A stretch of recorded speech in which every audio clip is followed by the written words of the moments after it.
Bienvenue au podcast Les Deux Jetis, épisode 40. Puis avant de vous présenter l'invité qu'on a eu pour cet épisode, je vais juste vous dire que c'est notre dernier podcast de l'année 2023. Puis je suis vraiment, en fait, on est vraiment content d'avoir poussé les podcasts pendant toute cette année.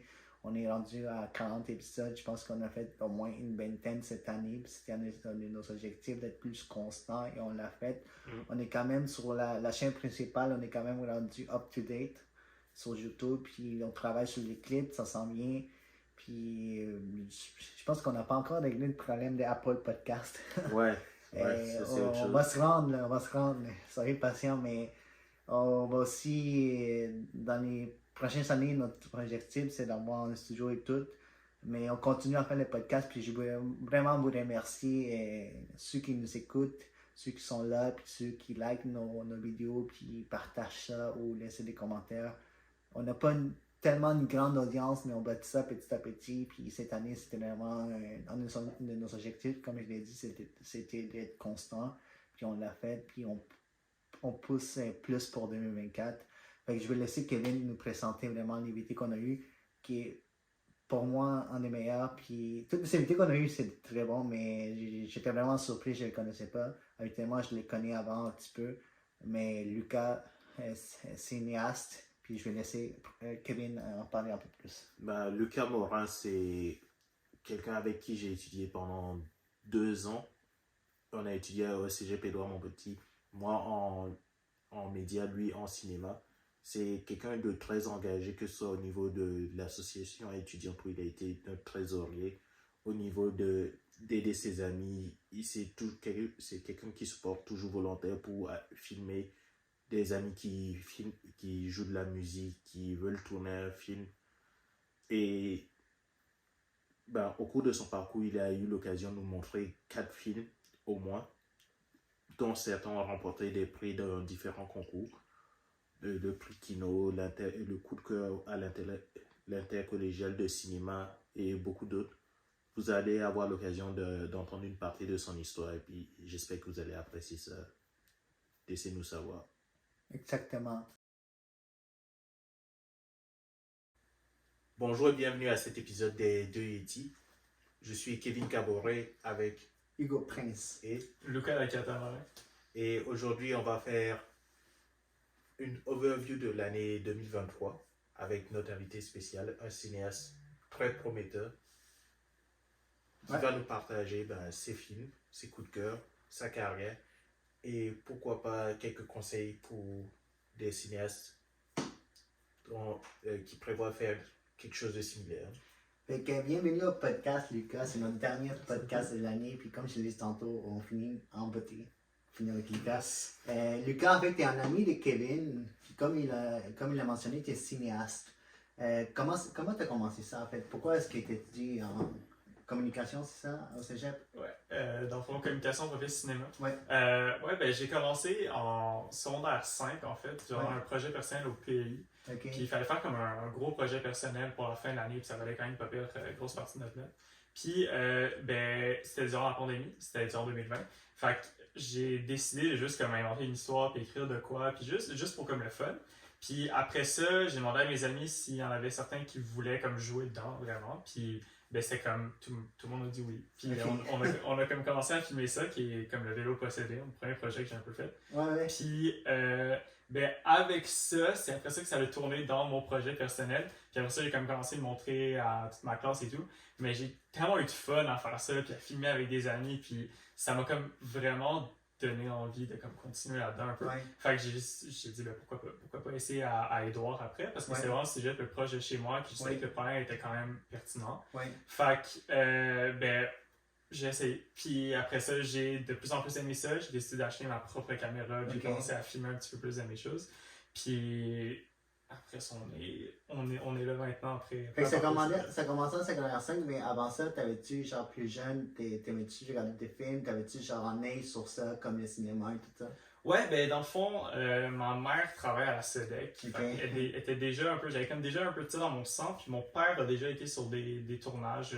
Fait que lui, il était un peu plus dans la production. Puis ma mère était un peu plus dans les bureaux. Ok. Puis fait que j'avais comme déjà ça un peu dans le sang qui était incrusté dans moi. Puis après ça aussi, au primaire, en 5e, 6e année, on avait comme un cours d'art dramatique, mais on nous faisait faire en même temps des courts-métrages. C'est comme ça, comme gros projet. Fait que, bon, c'est juste encore une fois du fun avec des amis. Mais j'avais quand même un peu aimé ça, toucher à ça. Puis après ça, ben, c'est sûr que je pense que maintenant, quand tout le monde écoute des films, des séries, des trucs comme ça. Fait que c'est pas mal ça que je fais de mes temps libres, écouter des choses. Fait que ça va comme encore plus pousser le fait de comme vouloir faire des films un peu plus tard. Mais je pensais vraiment comme le vélo possédé un peu qui m'a. Te souviens-tu avec quel genre de matériel tu as commencé à filmer tout? Ben, le premier projet que j'ai fait en 5e année du primaire, c'était avec, je pense, une ancienne caméra de mon père. Fait on savait pas vraiment ce qui se passait. Personne ne nous filmait. C'était vraiment comme les parents qui faisaient un peu plus ça. Même pour le montage.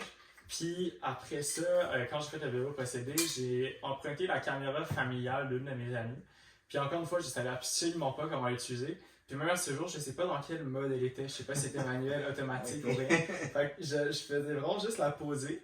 Puis le fait que je savais aucunement comment jouer avec les paramètres, ben à un moment donné, même durant des scènes à l'extérieur, dehors, durant le jour, je voyais que la caméra était un peu trop sombre. Je pensais que le problème, c'était vraiment, ça commençait à être sombre parce qu'il était comme 5 heures, mais vraiment pas. Fait que ça faisait que j'étais avec des amis avec un cellulaire, puis on était en train d'éclairer une scène extérieure dans la forêt avec le soleil, avec une caméra. Parce que tu l'as mis Vélo possédé sur ta chaîne YouTube, puis tu sais, dans le modèle, il y a des moments quand il fait noir, tu ne vois vraiment pas bien. Là. Ouais. Mais même quand il fait noir, parce que là, c'est sûr, comme j'avais écrit mon scénario en pensant que tout était simple à filmer, puis vraiment pas. Fait que ça se retournait des scènes dans la forêt, dans le noir, puis je savais encore une fois pas comment éclairer. Fait que j'ai juste pris des caméras tubulaires, le plus possible essayer d'éclairer ça. J'ai pris des lanternes comme Canadian Tire un peu, mis ça sur des trépieds achetés sur Amazon pour comme 50$. Puis après ça, hope for the best. Yes. Ça a donné ce que ça a donné. Mais c'est quoi en fait Vélo possédé? C'était quoi l'histoire? C'est un film de suspense, je l'ai vu. Mais pour ceux qui l'ont pas vu, c'était quoi cette première court-métrage que tu as fait? Ben dans le fond, c'était comme c'est un film un peu suspense, comme horreur, mais pas vraiment horreur. Mais c'était comme l'histoire de 4 jeunes qui trouvaient comme un vélo dans la forêt, puis il y avait leur nom écrit dessus. Puis plus ça allait, plus que comme ils comprenaient que le vélo avait comme sa propre conscience en vrai. Puis ils ont compris que le vélo essayait dans le fond de les tuer avec le temps. Fait que leur but dans toute l'histoire, c'est d'empêcher que ça arrive. Puis j'ai eu comme cette idée-là, c'est vraiment un peu calme, mais je me tenais beaucoup par Michel Chartrand, puis je me tiens encore beaucoup là-bas. Puis à un moment donné, je marchais, puis j'avais juste vu comme un vélo rouge qui était dans la forêt, juste comme ça, puis je savais pas trop pourquoi. Fait que j'avais commencé à me poser un peu de questions, c'est là qu'est venu après ça le scénario. Puis depuis tout ce jour, je sais vraiment pas comment il est arrivé là, parce que j'ai vu quelqu'un le prendre à un moment donné, mais c'était vraiment pas quelqu'un, c'était vraiment pas son vélo. Il était en train de rechecker si tout était correct et tout. Mais ouais, c'est comme à partir de ce vélo-là, puis après ça, j'avais comme continué dans la forêt pour voir s'il n'y avait pas de quoi autour du vélo. J'avais comme trouvé une petite hutte qu'on voit dans le court-métrage. Puis c'était à partir de là qu'après ça, comme c'était un hanging spot avec des amis. Puis à partir de là, après ça, je fais ben, on va écrire, puis on va écrire, bon, on va mettre ce lieu-là, parce que c'était un lieu extérieur, fait que durant la COVID, c'est un peu plus sketch, j'allais tourner chez des amis. Puis en plus, c'était dehors, il faisait beau, c'était l'été, c'est parfait. Fait que le scénario, c'est toi qui l'as écrit au complet. Ça. Ouais, j'ai écrit le scénario, j'ai pas autant filmé que ce que je fais maintenant dans les projets, c'est vraiment une couple de mes amis qui étaient là pour m'aider là-dessus. Puis sinon, ben, j'étais un acteur. Ouais, t'es un acteur, Et les restes, c'était comme tous mes amis qui faisaient ça bénévolement, et puis moi qui fais la pizza le plus possible. Fait que la question que tout le monde se demande, est-ce qu'il va y avoir une suite à Vélo possédé? Il y a un scénario à quelque part, une partie 2, mais je l'ai pas continué parce que je trouvais que quand j'ai écrit le scénario, c'était avant d'aller au cégep, puis j'ai pas eu le temps de le filmer. Puis après ça, quand j'ai commencé à étudier au cégep, plus ça allait, plus j'ai réalisé que le scénario était. Je pouvais faire mieux. Fait que j'ai décidé de ne pas continuer là-dessus, puis en même temps avec mes amis et tout, ça va être trop compliqué avec nos vies. Là, fait que, je comprends. Ben, en parlant du cégep, qu'est-ce que tu retiens de tes années à Édouard? Alors, qu'est-ce que je retiens? Beaucoup de fun, ça c'est sûr. Beaucoup d'heures que j'ai pas consacrées à du sommeil. Il y a aussi ça aussi. Mais je pense, ben c'est là que je me suis fait, je pense, un plus gros réseau. Parler à plein de monde, je parle encore de mes profs qui sont là. Puis, je pense, qu'est-ce qui me retient le plus, c'est vraiment comme le monde qui était là-bas, puis comme le travail d'équipe qu'on a réussi à faire, puis comme que tout le monde qui était comme lié sur les gros projets, puis qui voulait vraiment juste réussir. Ouais. Comme un but commun. Ouais. Pour même toute la cour. Ouais. Fait que je pense que ça c'était vraiment fun, comme l'esprit de gang, l'esprit de groupe, parce qu'on n'était pas beaucoup dans le programme, c'est pas un programme de sciences nat qui est comme, sont des centaines et des centaines. T'sais, nous on était vraiment à la 4e session, on était une vingtaine en cinéma, une dizaine en médias. Ouais, genre, on était 35, quelque chose du genre. Ah ouais, c'était pas beaucoup, mais ouais. Ça faisait une petite famille. Ouais. Le monde s'appréciait. Et on avait un ennemi commun. On avait un ennemi commun. Ah ouais. Est-ce qu'on peut le nommer? Ouais. Qu'est-ce qui s'est passé à Granville? Ben, parce qu'il y a l'intercollégial à la fin de l'année, puis les profs nous ont montré les films de Granby, puis Granby ont gagné beaucoup de fois de suite. Fait que, avec un party de Noël de fin de session, on était une couple de gars qui se sont dit « Hey, on va battre Granby, on va aller à l'interco, puis on va les battre. » Puis c'est comme parti là après ça. Vous avez battu Granville? Yeah. On a fini par avoir Granby. Ah wow, félicitations! Hey. Avec quel court-métrage, en fait? C'est des aventures de Finn Edmond qui a eu un coup de cœur intercollégial. Ils ont changé cette année, c'est comme 5 coups de cœur. Mais on en a eu un, puis Granby n'en ont pas eu un. Fait que je pense que c'est là que la victoire s'est bâtie. C'est les frères là, qui héros, genre? Et oui, les deux frères. Ça, c'est ton plus récent? C'est mon avant plus récent. J'en ai fait un autre depuis pour le concours du salon de la photo. Oui, salon de la photo et vidéo qui était le dernier concours en partenariat avec Gosselin Photo. Okay. Puis pour leur première édition, ils faisaient un concours vidéo. Puis ben j'avais aucun projet encore en cours. Fait que j'ai décidé de participer pour voir comment ça donnait. Fait que j'ai essayé, c'était comme un 2 minutes sur le thème évolution.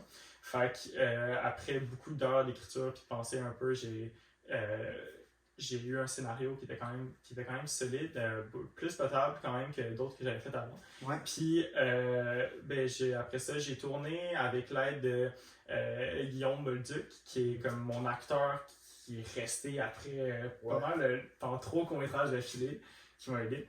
Puis après ça, avec l'aide de d'autres de mes amis qui m'ont référé aussi pour le plus jeune enfant, qui était dans le fond le cousin d'une de mes amies. Puis c'était comme encore la gang de Finn Edmond qui m'avait aidé. Fait que c'était vraiment comme un autre petit projet commun que je pouvais payer personne et que je payais en pizza. C'est en dehors du cégep, là, c'est normal. Ouais, là c'était vraiment une propre initiative. Ouais. Puis ça a fini que j'étais 2e place pour le concours qui se faisait à Brossard, parce qu'il y en avait un à Brossard et un à Québec. Ouais. Fait que moi j'étais 2e place Brossard. Ça, tu l'avais-tu mis sur YouTube? Non? Ouais, c'est les 5 étapes du rêve. Ok, ouais, ok. Ouais. Ben, les gens peuvent se poser la question, ok, et là tu mentionnes une coupe de concours, là. Est-ce que tu vois le cinéma comme quelque chose de compétitif ou comment tu penses? C'est sûr qu'on peut pas se le cacher qu'à un certain point on est comme un peu en compétition l'un envers l'autre. C'est sûr que c'est pas la meilleure manière d'aborder ça parce qu'à la fin, quand tu as besoin de personnes pour ton projet, tu peux pas te référer à des ennemis en quelque sorte. Fait que, puis tu vas plus apprendre en travaillant avec d'autres personnes qu'en travaillant contre eux. Mais je pense qu'à partir du moment qu'il y a un concours, à partir du moment qu'il y a comme il y a un prix à gagner en quelque sorte, c'est là que le monde se fait mettre en compétition. Puis je pense même pour Hollywood et tout, c'est toujours qui va faire le plus d'argent, qui va être le plus connu aussi. Fait que ça reste qu'il y a une idée de compétition là, mais je pense pas qu'on doit avoir cette mentalité-là pendant qu'on fait le projet.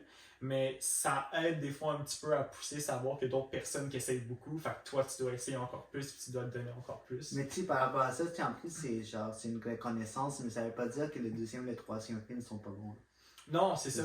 C'est ça. Fait que même si, de toute manière, être 1er, 2e ou 3e, déjà dans le top, c'est quand même pas pire. Puis en plus, pour le concours du salon de la photo, il y avait comme 9 finalistes qui avaient choisi. Fait que même là, ça reste que je sais toujours pas combien de films ont été envoyés pour application, mais même être dans les 9 finalistes, c'est quelque chose qui est quand même pas super. Puis même essayer à la base, parce que c'est peut-être dans tes premiers projets que tu fais, des trucs comme ça, puis tu essaies, puis c'est à partir de là que tu commences. t'essayes, puis à un moment donné, quelque chose qui fonctionne. Ouais. C'est le fun, puis à un moment donné, tu comprends quelque chose qui va fonctionner dans le court-métrage que tu as fait, qui a fonctionné, Ouais. puis tu peux répéter quelque chose comme ça, puis tu peux un peu plus approfondir dans un style, trouver quelque chose qui est un peu plus personnel à toi, puis en même temps continuer là-dessus, puis c'est là que tu vas commencer à t'améliorer de plus en plus.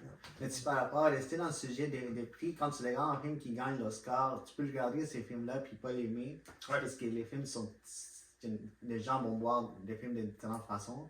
Ouais. Fait comme, tu sais, quand tu fais un film, puis ces films-là ils gagnent, ça veut pas dire qu'il y a gagné quelque chose qui c'est absolu, genre. C'est Ouais. un masterpiece. Ouais, ben je veux dire, je pense qu'on a vraiment une sorte de mentalité un peu étrange de comme quoi, dès qu'il y a un Oscar, c'est un des meilleurs films, ça doit être le meilleur de l'année ou quelque chose comme ça. Je pense qu'il y a peut-être un niveau, un aspect technique, un aspect de scénarisation et tout, que comme, oui, certains films vont être un petit peu mieux que d'autres, mais ça veut pas dire que ça reste ça pour tout le monde, un peu, Ouais. parce que je pense qu'il y a plein de films dans ce monde que le monde peut ne pas tant aimer, mais que d'autres oui. Je pense que ça dépend juste de comme, nos propres goûts personnels. Puis comme, je veux dire, ça va être un peu dur de comparer, on va dire, Oppenheimer qui vient de sortir à comme Grown Ups de Adam Sandler, mais ça reste que Grown Ups, je vais l'écouter puis je vais quand même rire, je vais quand même avoir du bon temps en l'écoutant aussi. Je voyais les concours d'une façon différente. C'est plus l'occasion d'apporter de la l'occasion d'apporter de la visibilité à des films de genre plus, mettons. Et aussi, c'est l'occasion pour des cinéastes qui ont les mêmes intérêts de se croiser. Ouais. Ouais. Je sais que, par exemple, Jérémy Lewandowski, Ouais. il participe souvent au concours de la CNSST pour comme la prévention des accidents et tout. Ouais.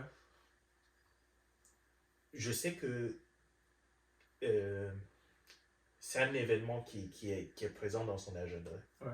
Et ça donne l'occasion de voir justement d'autres films dans ce genre-là, de rencontrer d'autres personnes qui ont cette mentalité. Et au final, ça peut apporter du financement parce que ça coûte cher. Ouais. Mais en même temps, comme Kevin a dit, c'est comme ces films-là, ces concours-là, c'est un moment pour tous les gens du monde du cinéma se rejoignent. Puis c'est une bonne place pour faire du networking. Puis j'imagine c'est là que la plupart des gens, tu peux rencontrer quelqu'un qui peut t'aider à faire ton prochain film, j'imagine. Ouais, ben ça aussi, parce que dans le fond, je pense que ce qu'il y a de plus en ce moment pour ces concours-là, c'est les concours Kino. Ouais. Qui sont beaucoup moins axés sur un aspect de compétition, mais un peu plus on écoute des films ensemble puis on aime ça. Puis dans le fond, un des organisateurs de Kino Rive-Sud m'avait contacté pour envoyer Film Edmond sur un de leurs festivals. Puis après ça, comme tout le monde allait boire un verre ensemble. Puis il y a aussi les Kino Cabaret aussi qui étaient là-dedans, que c'est comme un événement où tu as accès à comme plein de choses, des acteurs, du monde qui font faire un peu de technique, des costumes, des affaires comme ça. Puis c'est vraiment là que le monde se parle un peu plus. Je pense que aussi, c'est sûr que on va dire comme le salon de la photo et vidéo, il y avait un bref aspect de ça un petit peu plus parce que c'était vraiment, il y avait 1 heure qui était décernée pour la remise des prix. Puis après ça, c'était comme le monde, là, il y avait tellement de monde que tu savais plus trop aller puis à qui parler. Parce qu'il y a beaucoup de monde aussi qui sont là, qui sont juste soit pour accompagner certaines personnes ou juste parce qu'ils étaient dans le coin, ils veulent trouver peut-être un bon deal de comme caméra ou quelque chose comme ça. Fait que pour ça, c'était peut-être un petit peu moins, mais je pense que le Kido, c'est vraiment quelque chose qui est un petit peu plus axé là-dessus. Mais tu as participé à Kino avec Vengeance Fraternelle. Vengeance Fraternelle, oui, que dans le fond, c'était un kino sur le thème détour. Puis que dans le fond, c'est un de nos profs qui nous avait envoyé ça. Si on avait le temps durant, c'était le décembre passé. Puis, dans le fond, moi j'avais un peu de temps, je me suis dit pourquoi pas. Puis, là-bas, après ça, il y avait comme toujours un aspect un petit peu plus compétitif, mais ça restait que comme il y avait tellement de finalistes un peu, parce qu'il y avait quand même 10 films qui étaient choisis. Fait que ça faisait que ça restait quand même que si tu étais là, si tu avais été dans un finaliste, c'était quelque chose de bien. Puis je pense que c'était quelque chose que tu n'avais pas besoin non plus après ça de trop te mettre en compétition ou whatever. Tout le monde avait quand même un petit prix là-dessus. Puis après ça, c'était quand même, on était tous dans la même salle, c'était quand même un temps de parler à des gens. Puis j'ai parlé aussi au porte-parole qui était Matthew King. Ouais. Puis lui, dans le fond, après ça, j'avais texté pour savoir s'il avait besoin d'aide en donné pour un tournage, quelque chose comme ça. Puis il m'a comme répondu le lendemain si je voulais après ça sur un tournage le lendemain. Ouais. Fait que j'étais comme ouais, pourquoi pas. Puis, fait que tu sais, j'étais allé sur un tournage d'un de ses amis. C'était un petit peu plus, tu sais, c'était un peu moins gros budget, mais ça restait que comme je suis rentré là-bas, puis je savais que j'étais comme dans une autre ligue parce que je regardais comme juste la lumière qui coûtait plus cher que tout mon équipement que j'ai en ce moment. Mais ça restait quand même cool. Là, je pouvais voir à peu près comme comment le monde. C'est pas le monde qui était niveau Hollywood, mais ça reste un petit peu plus pro de ce que je fais d'habitude. Puis c'était cool de voir ça un peu. Puis ça a donné un peu une chance de parler à lui, parler au réalisateur du projet, puis à d'autres personnes là pour que mon nom soit à quelque part un peu. Fait que c'était vraiment une belle opportunité pour moi. Juste comme, fait que je pense qu'il faut quand même. Faut faire un premier pas, texter des gens, aller parler au monde, puis juste mettre son nom à quelque part. Pour qu'à un moment donné, ton nom va être répétitif, le monde va savoir t'es à peu près qui. Mais en fait, t'es pas cinéaste tremplin, t'as encore des études, non? Ouais, c'est ça. Moi, je suis plus, tu sais, chez cinéaste amateur, je vais rester comme là, en ce moment, je suis à Concordia en film studies. Mais ça reste que tous les films que j'essaie de faire en ce moment, c'est tous les films qui vont être à mon comme un degré personnel un peu, ou pour l'école. Fait que, c'est mon but plus tard, c'est être réalisateur, puis vraiment faire ça de mon métier. Mais en ce moment, c'est sûr qu'à mon âge, puis on vient de sortir du cégep, ça reste que ça va être un peu plus un projet de mon propre budget un peu. Fait que, ça va plus touchy. J'allais te demander, entre le cégep et l'université, comment tu vois la transition? Comment ça se passe? Ben, dans le fond, moi, en ce moment, je suis dans un programme qui est un peu plus théorique. Parce qu'il y a eu un bug dans mon admission. Ça a fait que j'étais pas pris dans production, mais je vais essayer de switch prochainement. Mais j'ai quand même eu des cours avec d'autres personnes de production. Puis, je pense que la plus grande différence entre l'Uni et le cégep, c'est que la plupart du monde qui sont là à l'Uni, c'est qu'ils veulent vraiment faire ça. Au cégep, on était une couple qui voulait aller en cinéma, mais il y en a une couple qui ne savait pas ce qu'ils voulaient faire de leur vie, puis il y en a une autre couple qui était juste là parce qu'elle avait juste besoin d'un diplôme, puis que le cinéma c'était cool, tu sais. Fait que pour ça, là, tu sais qu'à chaque personne qui est dans la classe, c'est un minimum intéressé par ça. Fait qu'il y a déjà ça. Mais aussi, je pense que le plus gros problème, c'est que c'est gros, tu sais. On est comme 98 dans nos cours, puis fait que ça fait que c'est un petit peu plus dur d'établir des liens plus forts qu'avec le monde qu'on a au cégep. C'est sûr que moi, je suis dans la première session, fait que c'est à voir encore dans le futur. Mais comme ça reste que pour faire, on va dire, comme un projet comme au cégep, le cégep c'est un peu plus encadré. Fait que ça fait qu'on va dire, on avait un projet de fin de session à faire. Tu parlais du monde pour ça, puis tu avais une équipe, puis finalement ça a donné une amitié un peu, tu sais. Parce qu'en je suis très ami avec le monde que j'ai fait chacun des projets au cégep. Fait que ça reste encore bon pour l'Uni, mais je pense j'aime vraiment les liens d'amitié qui se sont créés au cégep. Comment tu fais pour dealer tes études et ton travail, parce que tu travailles aussi? Ouais, ben dans le fond, ça fait que en ce moment, j'ai pris 2 cours en ligne à l'Uni, puis 2 cours présentiels. Fait qu'au moins, je peux être comme, je suis 2 jours à l'université. Après ça, je peux travailler 2-3 jours en même temps, parce qu'on sait que le cinéma, ça coûte cher. Puis après ça, ben, en même temps, je peux... Des fois, là, c'est sûr que pour les fins de session, c'est un peu plus rough, mais je peux travailler sur des projets à mon temps libre, un peu de temps perdu. C'est sûr que ça va rouler un petit peu plus lentement que l'été, on va dire, ou les vacances de Noël. Mais ça reste que comme je peux faire un petit peu tout, un petit peu plus lentement, mais je pense qu'il faut aussi savoir ses limites un peu. Parce que si on prend, on va dire, 30 heures de travail, puis après ça, tout ton uni en plus, puis tu commences à avoir des moins bonnes notes pour ça, ça commence à être un peu plus rough. Mais je pense qu'il y a comme une bonne balance, puis savoir aussi que comme, si tu veux aller en cinéma plus tard, si tu veux faire quelque chose comme ça, faut penser que ça va prendre un peu de temps quand même. Veux pas, ça peut pas juste être fait, on va dire, 30 minutes avant que tu te coucher, tu vas essayer de faire une petite affaire. Des fois, il faut consacrer quelques heures là-dessus, il faut consacrer quelques heures à se pratiquer surtout. Puis, fait que ça reste que moi, j'essaie de voir ça comme un peu de l'étude, en quelque sorte. Comme aussi au cégep, c'est ce que les profs disaient un peu, c'est tout ce qui était comme projet extérieur, ça rentrait un peu dans l'étude du cinéma. Fait que je pense que c'est pour tout le monde qui vont être un peu au cégep et qui veulent vraiment aller en cinéma, c'est quelque chose à prendre en compte, que tu auras prendre peut-être un 3-4 heures si tu veux vraiment aller là-dedans, à prendre durant ta semaine pour améliorer, que ça soit... si t'es pas sûr encore de ce que tu veux faire, que ce soit à essayer de toucher un petit peu à tout. Tu sais, soit prendre ta caméra de cellulaire ou une vieille caméra qui traîne chez toi ou vraiment en acheter une. Ben, c'est d'aller un peu dehors, aller soit prendre des photos, prendre des vidéos, essayer de comme, faire des petits sketchs avec des amis juste pour comme expérimenter un peu durant ta semaine, puis plus ça va aller, plus tu une prendre d'heures là-dessus. Même si c'est pas une heure qui va être qui va avoir une note dessus, qui va te rapporter de l'argent, ça reste de l'expérience qui est là. Puis je pense que c'est qu'est-ce qui va séparer plus le monde au cégep. Ceux qui veulent vraiment, ceux qui veulent un peu moins, c'est l'heure que tu prends à l'extérieur, parce que le cégep va t'apprendre de quoi, mais c'est comme pour toute autre matière, tu vas avoir des heures d'études chez toi. Puis même si les profs disent pas explicitement, OK, prenez votre caméra et allez faire ça, c'est quelque chose à faire, c'est quelque chose à penser, parce que plus tu vas faire ça, plus que tu vas t'améliorer. Puis si tu es en plus au cégep ou à l'uni, puis tu es vraiment là-dedans, ben ça va faire que si tu t'améliores, tes notes vont probablement s'améliorer aussi. Que ça. Fait que même avec tout ça, tu prends du temps pour ta créativité. Genre. Ouais, je pense que c'est ça qu'il faut. Puis même, que ça soit des fois juste des idées que tu as dans ta tête, de trucs que tu veux faire, c'est bon à noter aussi. Puis même, c'est comme, tu es en autobus, tu penses à une idée, note là. Puis comme des fois, tu vas la pousser un petit peu plus. C'est souvent comme ça que certains, comme 5 étapes du rêve, comme commencé. Parce que j'ai noté une idée dans mon cell. Je fais, ah, ok. Après ça, je suis arrivé, il y a un concours pour ça, je voudrais participer. Puis j'avais regardé mes idées, puis j'avais vu, ok, celle-là pourrait être intéressante avec le thème qui était donné. Fait que là, j'ai poussé là-dessus, puis j'ai écrit le plus possible dans mon temps libre jusqu'à un moment donné.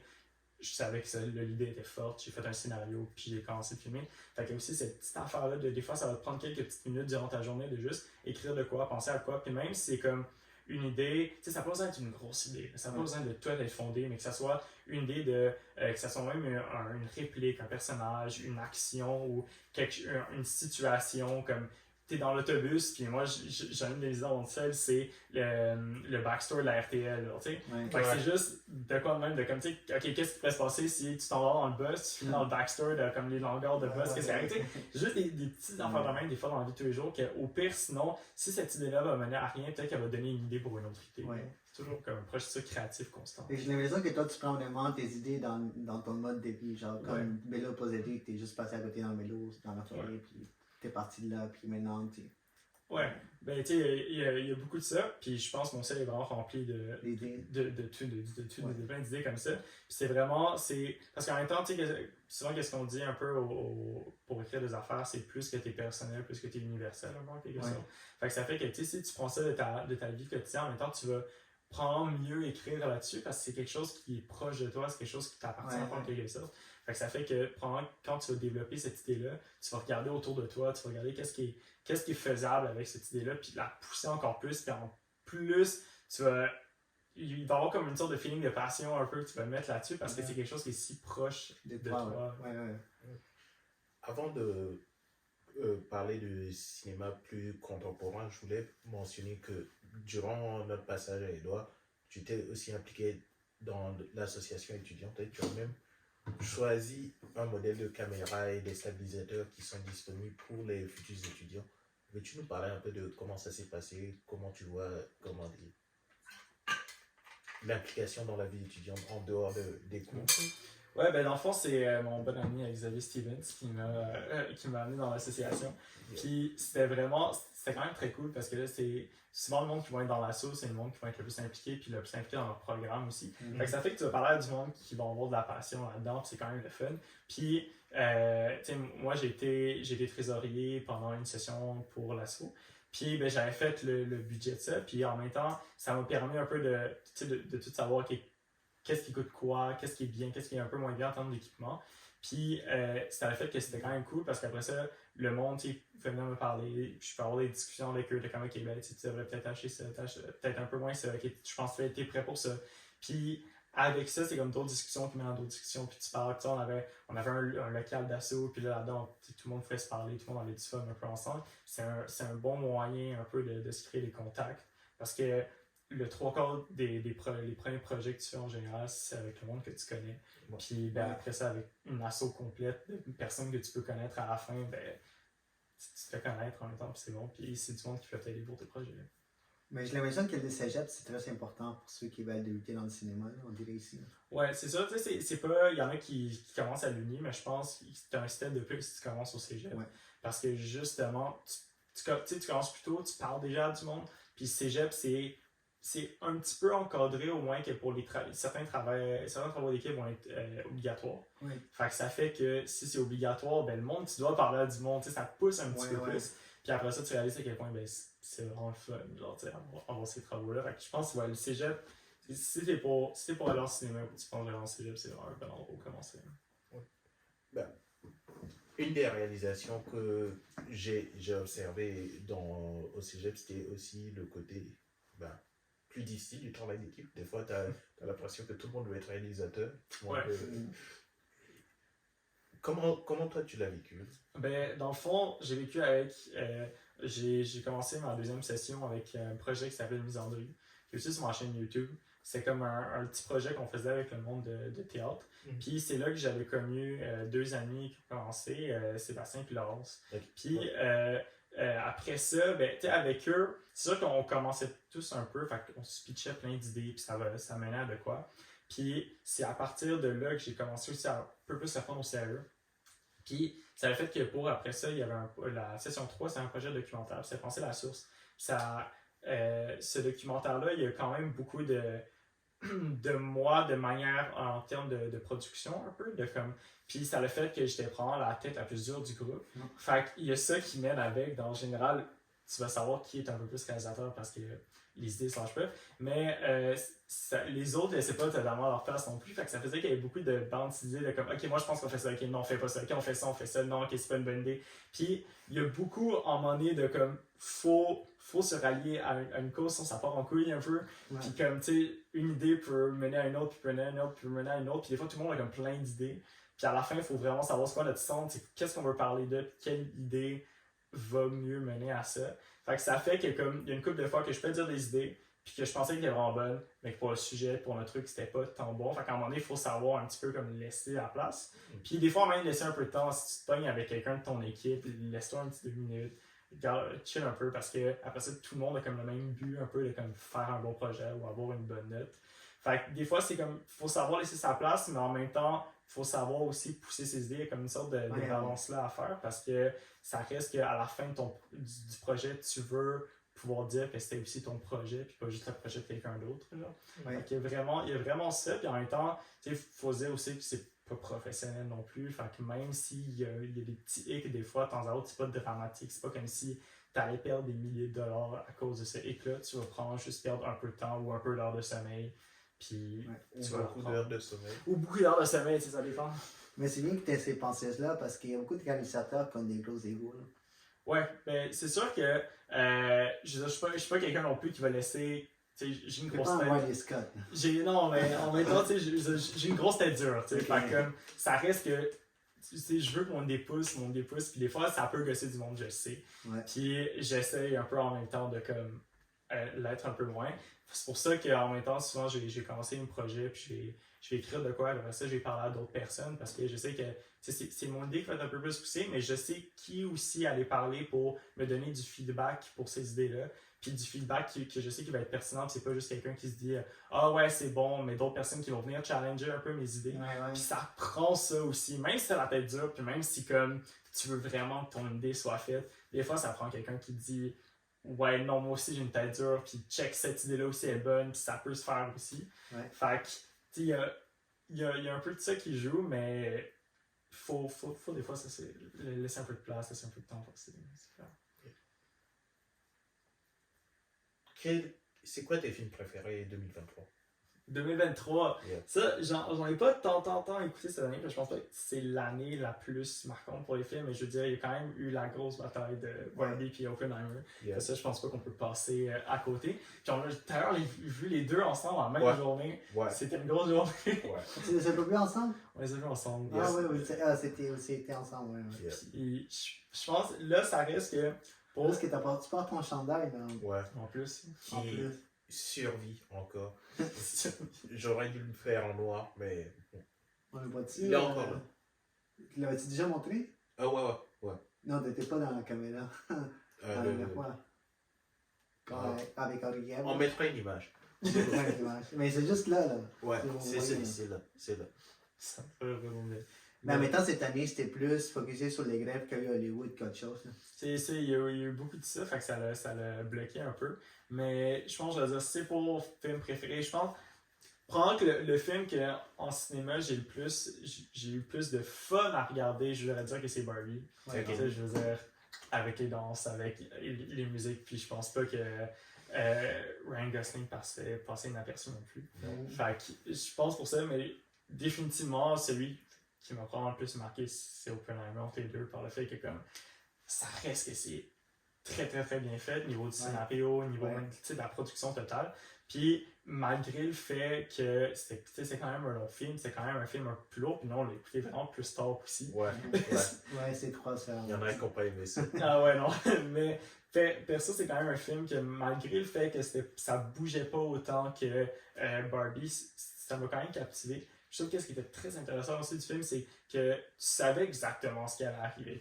Je pense que c'était un secret pour personne que la bombe allait être construite puis qu'elle allait être lancée. Mais ça restait qu'il y avait quand même une sorte de thrill de OK, est-ce qu'il va vraiment y arriver? Est-ce qu'il y a d'autres choses qui vont se passer? Puis c'était comme vraiment ça qui m'a duré pendant tout le film. Puis aussi, je pense le bon marketing qu'ils ont fait avec une vraie explosion. Ouais. Et ça aussi, je pense que tout le monde attendait ce moment-là. Genre. Ouais.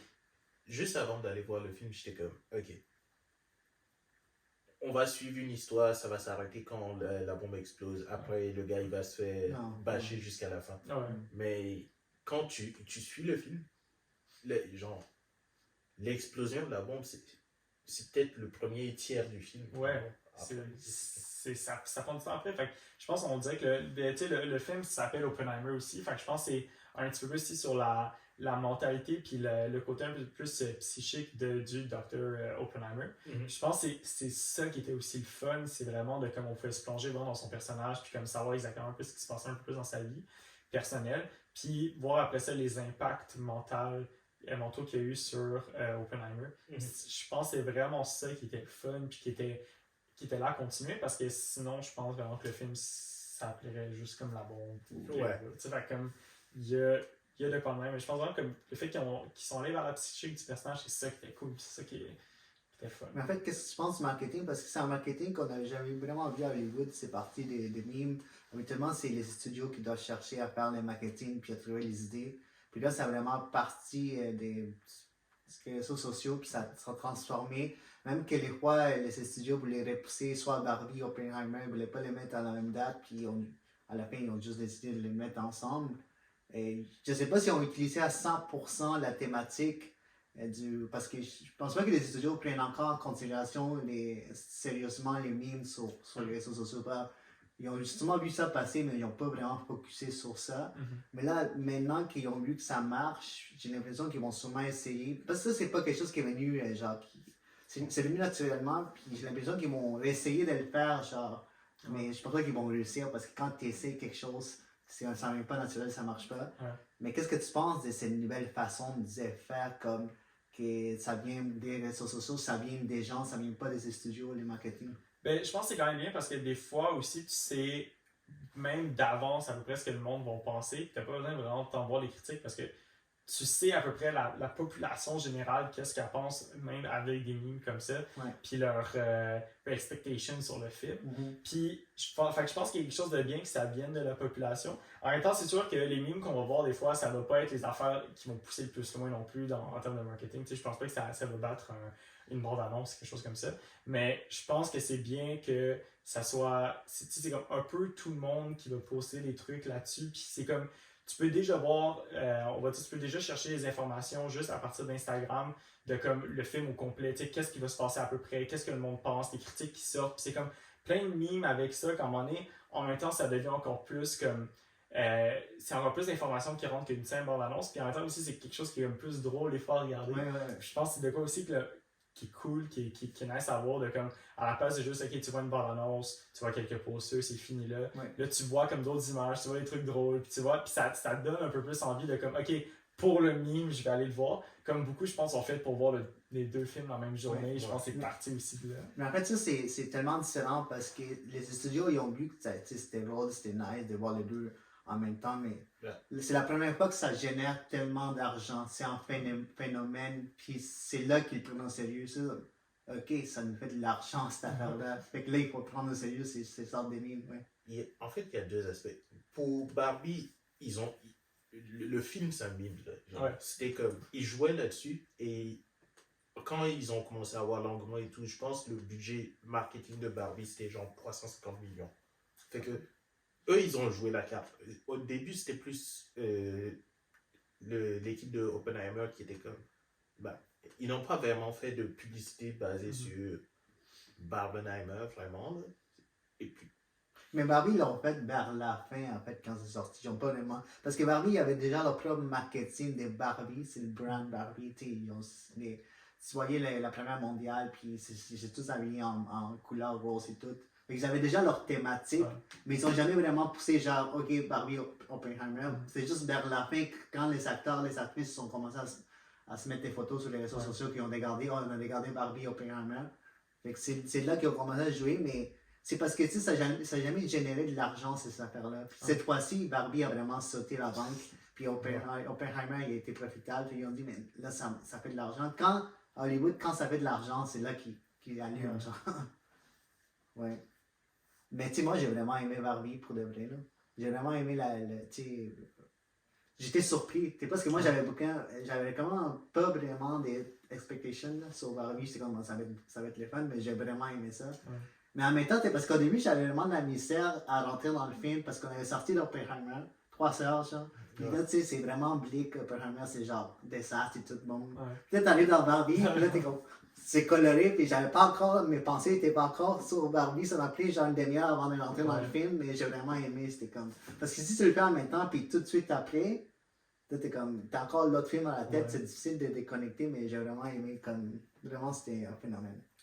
dirais-tu que c'est ton film préféré? Oppenheimer, oui. Barbie, 2023? Ouais, Oppenheimer, oui. Ok, bien. Barbie, tu sais, j'ai vraiment. On a quand même vu beaucoup de films, moi et Kevin. Ouais. On faisait souvent, on va au cinéma. Tu sais, parce que moi, je suis enfant des Marvels, mais c'était pas leur année cette année. Ouais, non. Ça, c'est un petit peu plus passé. Mais il y a Loki qui est sorti. Ouais. Que je pense que ça l'a sauvé un peu quand même. Ouais, Loki, ça a quand même sauvé la donnée, mais c'est juste un manque d'émission. Puis c'est ça une question que je vais te poser. C'est quand le réalisateur n'a pas de vision dans son film, ça se voit dans le film, en fait. Ça se voit dans le produit, non? Ben, je pense même des fois quand le réalisateur, des fois, il n'est pas comme. Parce que, tu sais, des fois, surtout pour les films de Marvel, c'est beaucoup basé sur des histoires qui ont déjà été faites, des comics.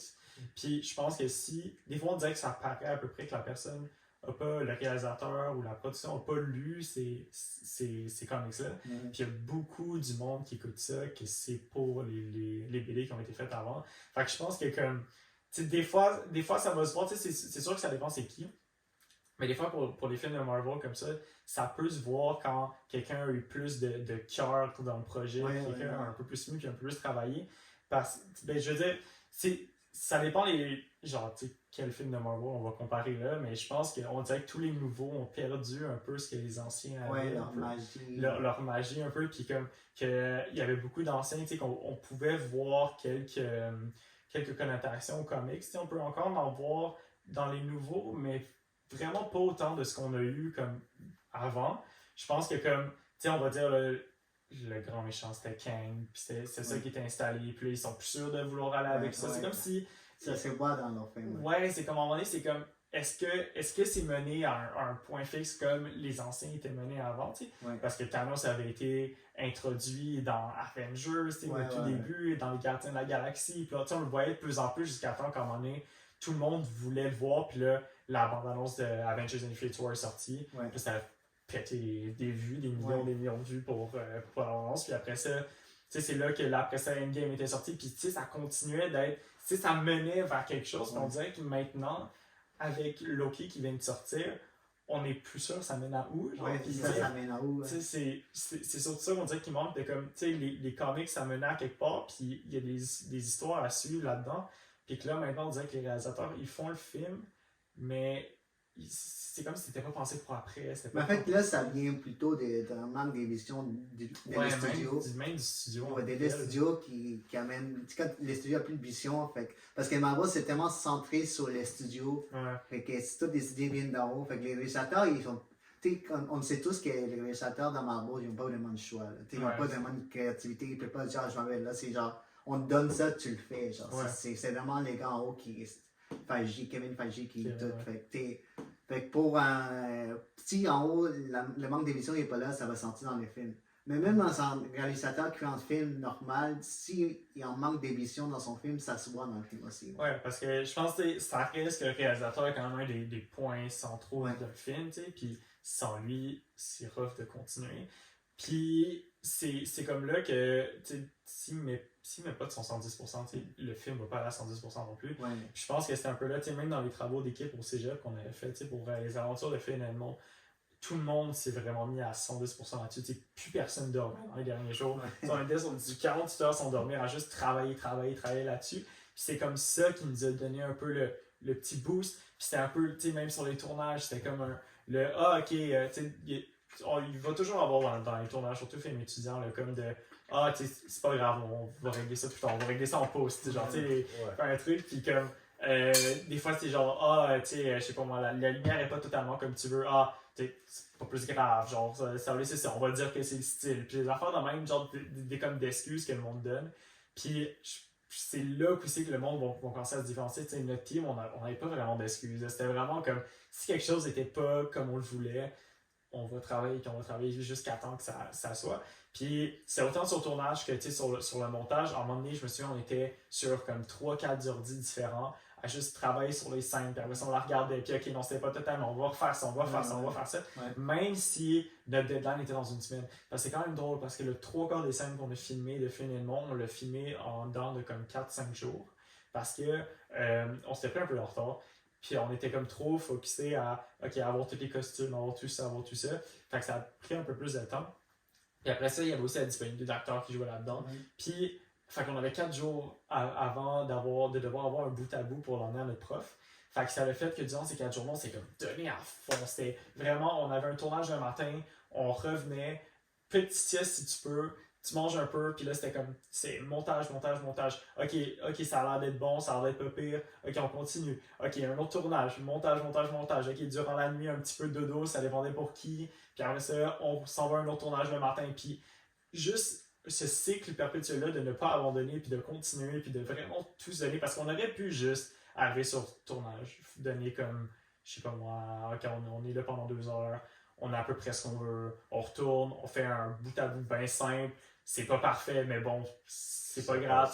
Ça n'aurait pas donné la même chose. Puis comme c'est vraiment comme ce boost-là. J'ai pas dormi pendant plus de 48 heures. D'autres personnalités n'ont pas dormi pendant plus de 48 heures. Puis à un moment donné, ça nous a comme tout drain intérieurement, mais à la fin, le projet final était. Mais c'est que tu mentionnes, Eric, tu mentionnes genre dans le film, genre professionnel. En fait, c'est ça la vie d'un réalisateur. Ouais, mais dans le fond, c'est comme tu mentionnes des sortes de disponibilités d'acteurs, de reshoot, genre on dort pas, puis on se donne à 100%. Je pense que la plupart des top réalisateurs, c'est ça leur hobby. C'est ça, puis je pense que tout le monde a un peu continué de commencer par là aussi, parce que je pense qu'il n'y a aucun réalisateur qu'on voit comme Christopher Nolan, on va dire que là, il est quand même dans un bon pic, ben je suis sûr que dans une coupe de tournage, le gars n'a pas dormi aussi. Je suis sûr qu'il a poussé, puis c'est là que vraiment, c'est en te donnant une petite affaire de plus, même si tu penses pour pouvoir le faire même, c'est en te donnant cette affaire-là, puis juste en essayant le plus possible, que c'est là qu'après ça, tu te démarques, puis comme plus tard, ça va se voir aussi, en quelque sorte. Tu dis, c'est quoi ton film préféré de l'année, Kev? Bon, je vais rester sur Oppenheimer parce que c'était comment dire, pour moi, c'est un film qui se met au défi. Pas seulement au niveau technique, mais au niveau de l'histoire même. Juste prendre un personnage historique qui est largement connu pour des conversations, traiter la guerre sous cet aspect et traiter de comment les gens ont traité cette personne après.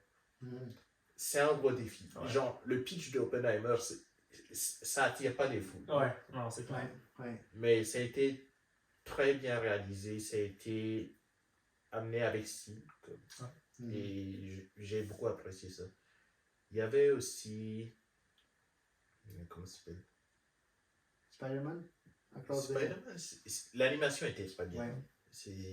Si je devais donner un prix juste pour l'animation, ça irait probablement à Spider-Man. Et si je devais donner un prix juste pour le spirit of United States, ce serait Top Gun Maverick aussi. Non, Top Gun Maverick. Non, mais ça, c'est sorti là. C'est en 2022, non? Pour vrai? Ouais, 2022. Ouais. Crème. Ça se passe. Mission Impossible?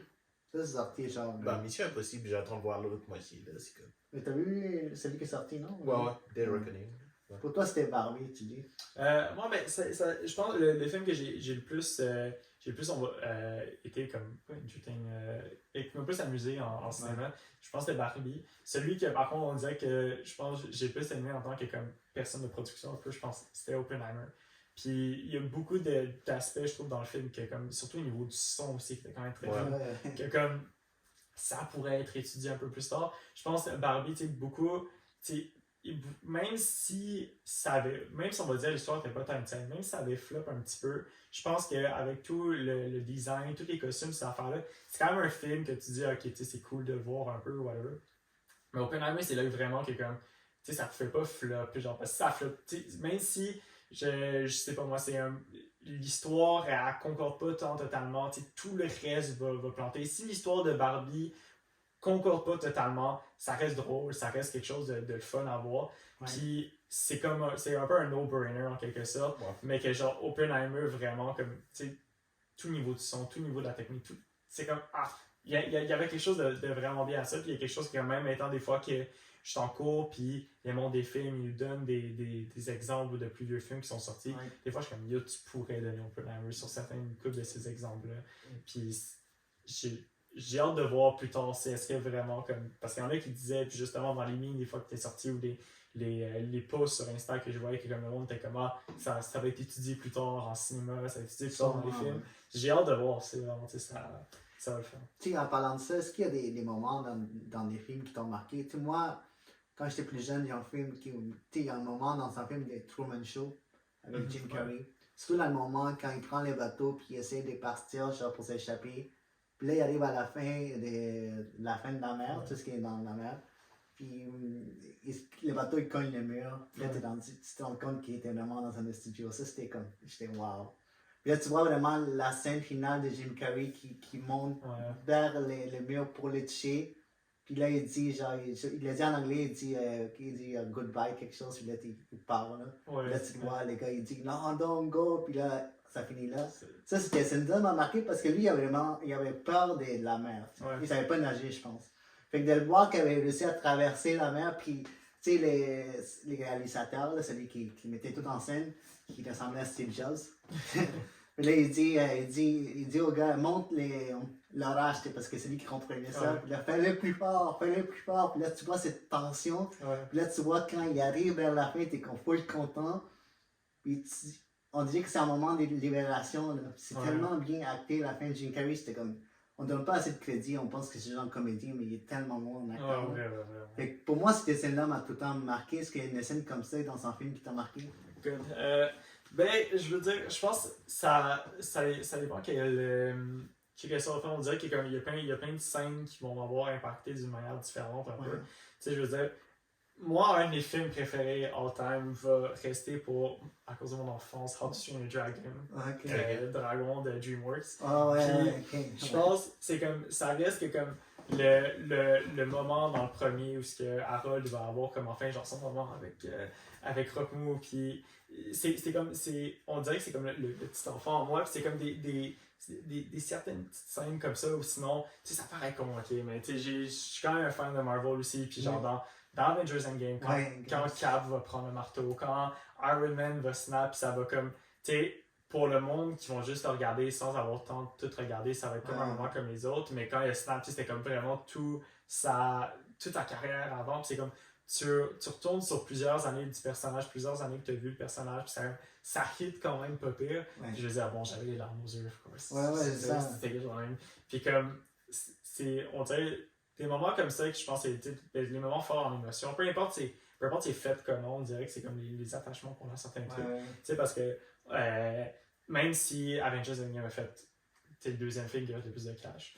Ça reste que c'est pas nécessairement le film que tout le monde va comme regarder en mode ah, c'est le meilleur film de tous les temps, whatever. Mais on dirait que ça reste comme l'émotion qui est liée à ça. Tu sais, comme l'émotion quand dans Truman Show, tu vas voir Jim Carrey arriver à la fin, puis genre, ça reste comme, tu sais, t'as passé tout le temps avec le personnage, et comme, tu sais, voir que, comme tu découvrais un peu en même temps que lui ce qui se passait, t'es comme un peu avec lui là-dedans. C'était comme, à la fin, tu sais, ça a tellement bien fini, ça a tellement bien impacté. Genre. Ouais, c'est fou.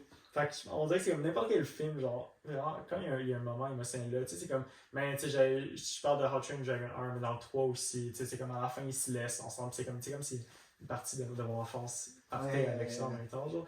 Fait que, pour moi, c'est vraiment. C'est ça, comme, tu sais, comme dans, pas Endgame, mais Infinity War, quand Thanos snap, puis là, après ça, tu vois le monde, genre, disparaître. Ça, cette scène-là aussi, c'est comme, wow, c'était comme intense. Ouais, là, tu vois, genre, Bucky, le premier à disparaître, il dit, là, tu vois tout le monde disparaître.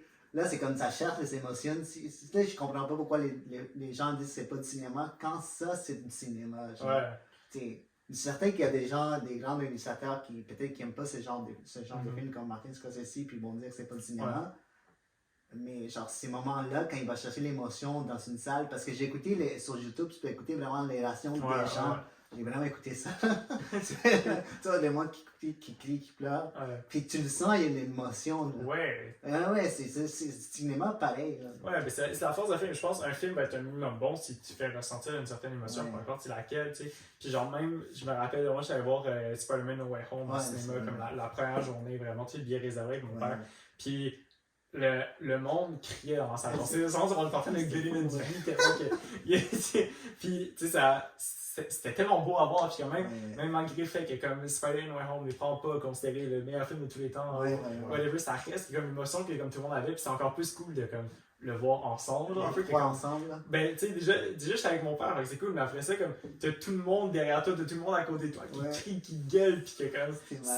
C'est si cool que genre, c'est vraiment. J'ai l'impression que ces films-là ont amené, c'est parce que dans le cinéma, avant, on avait tendance à rester silencieux. Tu sais, jamais un film, on quitte le monde qui crie, mais depuis, c'est genre, c'est marble, ça derrière. Dans le cinéma, là, ça crie, ça sort des émotions, qu'il n'y avait pas ça, parce qu'avant, t'étais comme, chut, fais pas de bruit. Et là, maintenant, comme ça, j'ai vu comme ça a amené cette nouvelle réaction.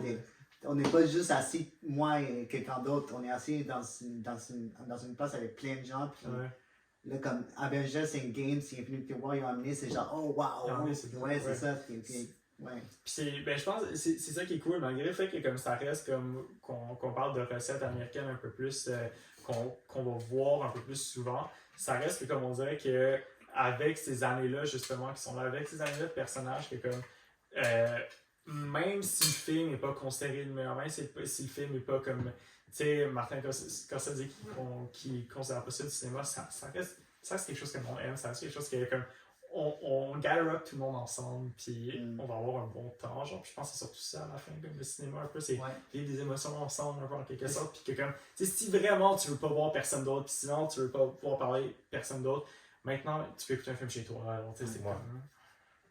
Ben, j'ai 2 questions. Première, est-ce qu'il y a des courts-métrages ou des films plus locaux que tu as appréciés cette année?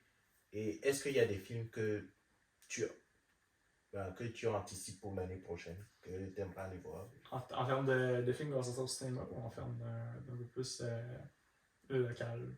Les deux, là. On peut faire local en premier. Mais ça, je voulais te demander par rapport. Parce que là, on parle beaucoup des cinémas américains, mais tu sais, ici, on est mieux au Québec. Genre, c'est quoi vraiment ton opinion par rapport au cinéma québécois et tout ce qui se passe ici? Genre? Ben, je pense on a quand même des très bonnes histoires qui se font à chaque année. Puis c'est quand même plate parce qu'on dirait que on va toujours se faire un peu comme péter par le cinéma américain en termes de tout ce qui est promotion, ces affaires-là. On va toujours plus entendre parler d'un film américain qu'un film québécois. Puis je pense c'est aussi un problème un peu de ce qu'on a, c'est comme la diffusion un peu parce qu'ils vont être en cinéma, pas très longtemps, c'est même pas 2 semaines, là, c'est une semaine si t'es quand même chanceux. Puis c'est environ comme 1000 spectateurs pour un film québécois si t'es vraiment chanceux. Puis 1000 spectateurs pour un film américain, c'est comme 1% de leur vue. Fait qu'il y a comme quelque chose là, puis je pense comme je pense aussi qu'est-ce qui est pas un problème, mais quelque chose qui change un peu, c'est que justement avec, tu sais, on parlait un peu des Marvel, on parlait de ça, c'est beaucoup de films qui vont être grand public, puis le Québécois, on fait beaucoup de plus ce qui est drame un peu en quelque sorte. Ouais. Puis ça reste qu'on est quand même du monde qui écrit beaucoup de drames, surtout pour les, même les courts-métrages qu'on voit un peu de nos jours. Je pense qu'il y a beaucoup d'étudiants en ce moment qui vont faire des films qui sont un peu plus dramatiques. Puis c'est quelque chose qui est quand même bien vu. Puis je pense qu'on en a tous vu durant, comme même juste dans notre gang du cégep. On a eu une représentation pour savoir qui allait aller à l'intercollégial. Puis il y a beaucoup de films que c'était comme une histoire qui était pas un peu plus dark, mais un petit peu qui se prennent trop au sérieux des fois. Puis c'est surtout ça, Québec, c'est du drame, c'est quelque chose de sérieux. Puis je pense qu'à un moment donné, ça serait le fun de voir un peu quelque chose d'autre.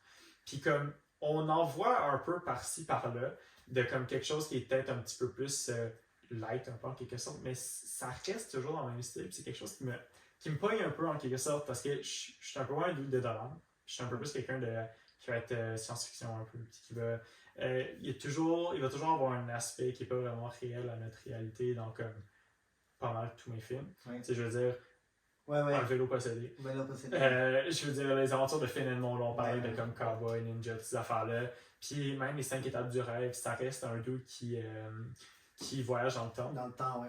Fait que je pense qu'on dirait que comme il y a beaucoup de drames, ça fait que comme la plupart des films qu'on va voir qui vont sortir québécois, on va toujours se dire que c'est un Mais il y a eu des bons films québécois différents, comme, tu sais, comme Bon Cop, Bad Cop. Ouais. C'est ça aussi en ligne. C'est mon cas backup par en flic. Genre, c'est des affaires qui ont quand même pas pire pogné avec notre truc. Mais ça reste que c'est des films qui demandent un peu plus d'argent, ce qui est un petit peu plus dur pour le Québec. Parce que, tu sais, je veux dire, la SODEC va donner de l'argent pour faire la plupart, comme une bonne couple de films, puis même pour des courts-métrages. Mais ça reste que même l'argent qu'ils vont souvent dépenser pour le film, même pour des bons cas backup, puis par en flic, ils vont pas faire beaucoup de profit avec ça. Genre. Fait que ça reste quelque chose de sketch. Puis je pense que, comme, tu sais, surtout pour. Bon, là, c'est un peu plus le plus haut budget du Québec, mais quand même pour quelque chose qui est comme un peu plus dans le court-métrage de comme nos jours, un peu. Genre, ça reste que. On fait pas de revenus avec ça. Je pense que c'est pas mal obvious. Mais que ça serait cool même de comme, voir un peu cette diversité-là. Moi, j'ai pas eu la chance d'aller à l'intercollégial. J'étais en voyage à Hawaï. Mais je pense que j'ai pas eu la chance, mais j'étais en Hawaï. mais je pense qu'Evan, tu peux dire un peu à peu près de comme qu'est-ce qu'il y avait là-bas un peu en termes de film. Ok. J'ai vu un quart des films parce qu'ils ont fait comme une projection en plusieurs salles. Ouais. Et ce que j'ai vu, c'était. Ouais. J'ai envie de dire. L'intercollégial, c'était assez varié comme film. Là. Ce que je rajouterais, c'est plus par rapport au RDM, par exemple, ou à nos profs, à un court-métrage aussi. J'ai l'impression, le côté sérieux dont tu parles, c'est vraiment de vouloir marquer un message, un engagement dans le film. Des fois, c'est juste difficile de déconnecter genre, le cinéma de genre formule.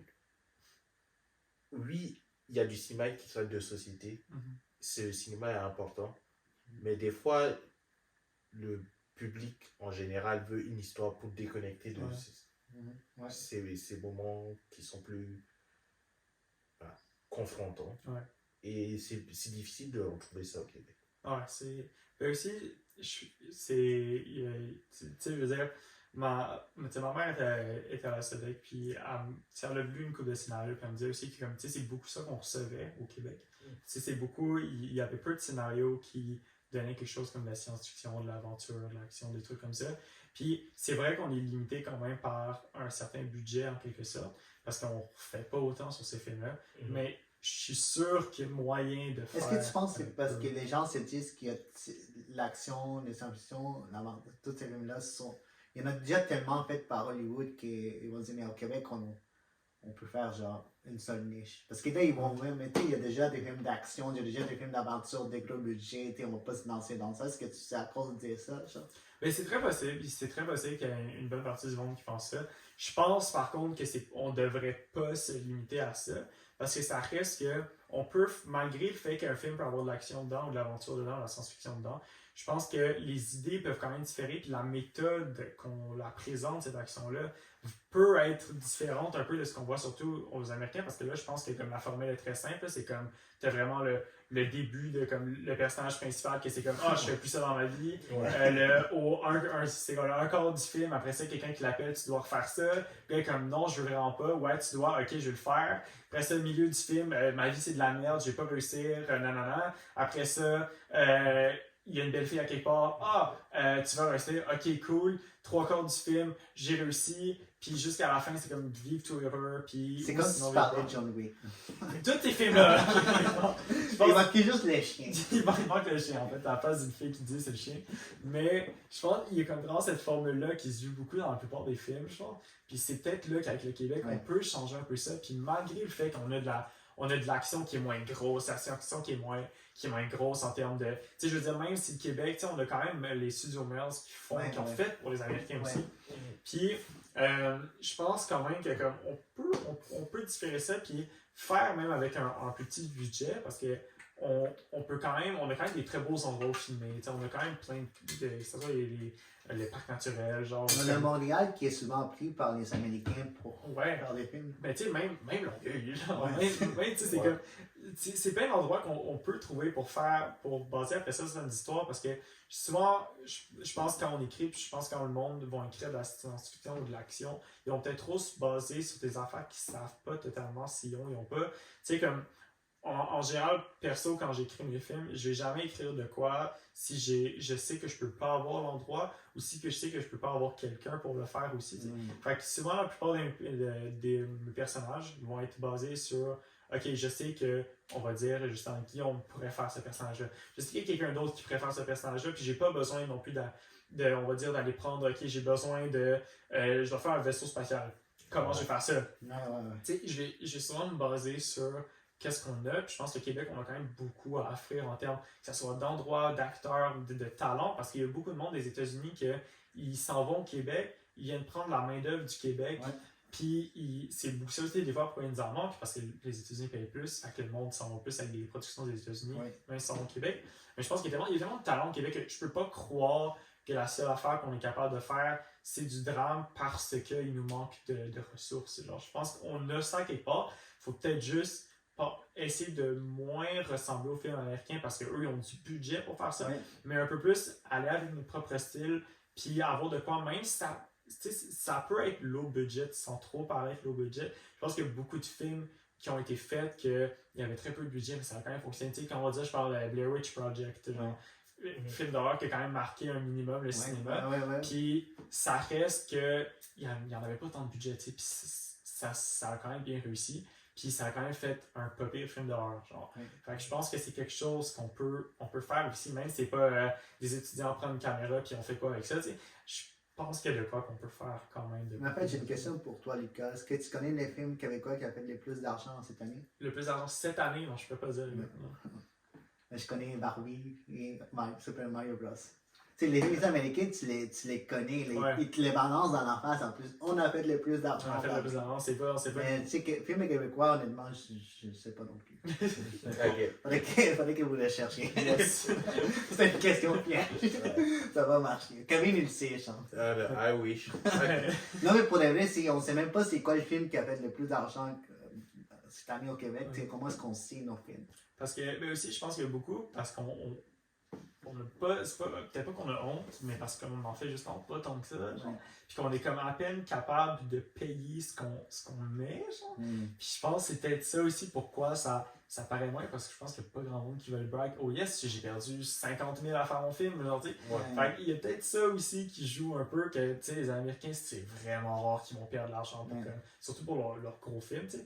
Mais comme, c'est beaucoup mieux de dire comment j'ai fait 500 millions dans mon film, tu sais, Ouais, j'ai fait 1 milliard dans mon film, tu sais. ouais. Là, c'est comme, ok, ouais, tout le monde le sait, tout le monde le voit, mais tu sais, le Québec, même si on fait comme, yes, on a fait 1 million, même pas, tu sais, je pense que c'est là que ça devient un peu plus sketch aussi. Mais il y a de quoi essayer de comme.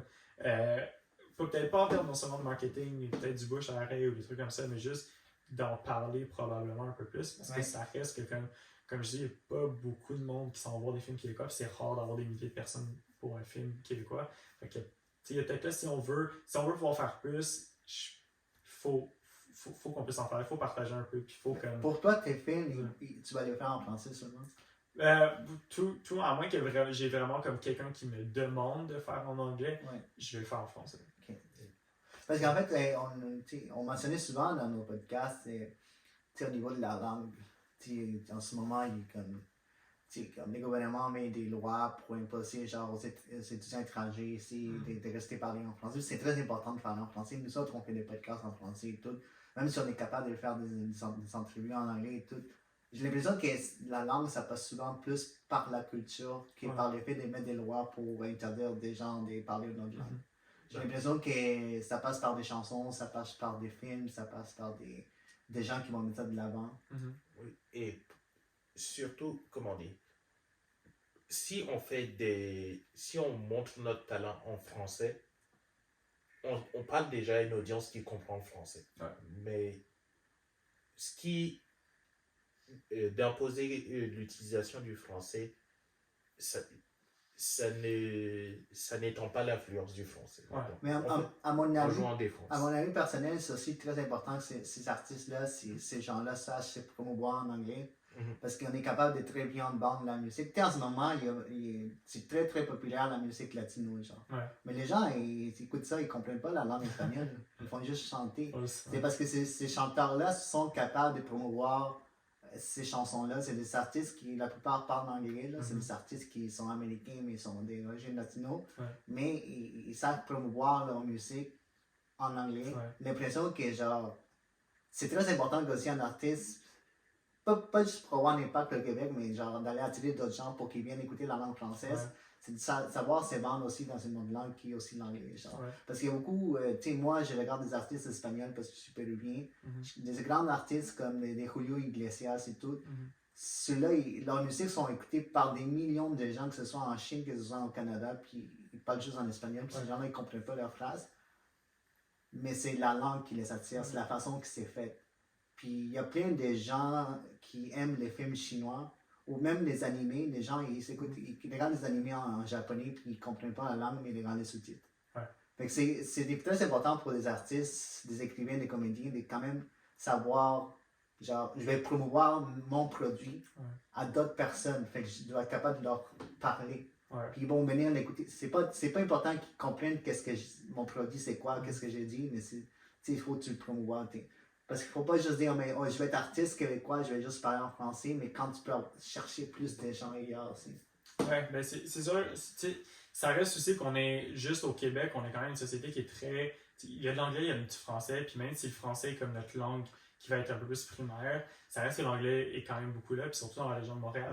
Fait que ça reste que ton film doit être capable un peu de toucher un peu tout le monde là-dedans, surtout pour que la promotion soit encore mieux partout au Québec, puis même ailleurs.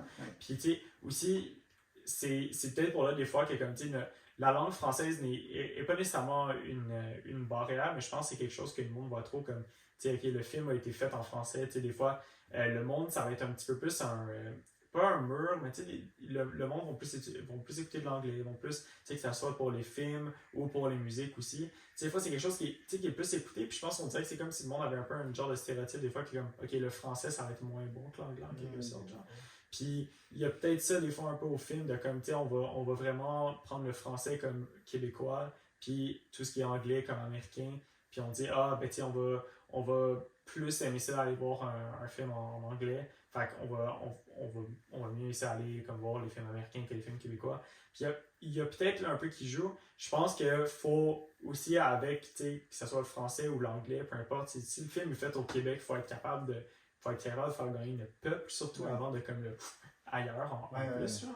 Puis je pense que sais, nous, on est capable de gagner un peu le Québec, puis la France aussi, qui sont quand même des papiers conservateurs du cinéma québécois.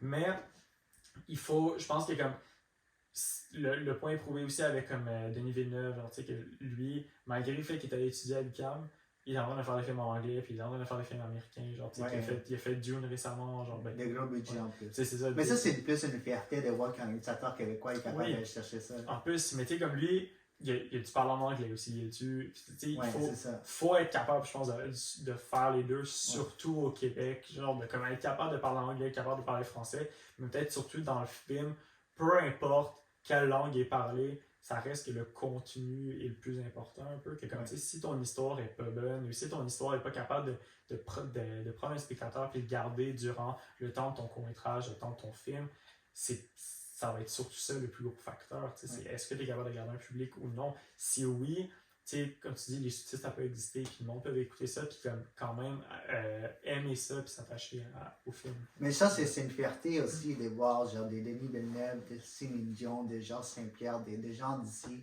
se démarquer internationalement. Tu sais, quand Denis Villeneuve commence à faire des gros films, puis il va en faire 2 autres d'une, c'est certain, puis ça réussit, puis ça inspire des jeunes Québécois à dire, mais je suis capable d'aller quand même, pas juste de réaliser au Québec, mais d'aller genre aux États-Unis. Puis Denis, il a comme ouvert la porte aux prochains jeunes Québécois réalisateurs qui s'en viennent.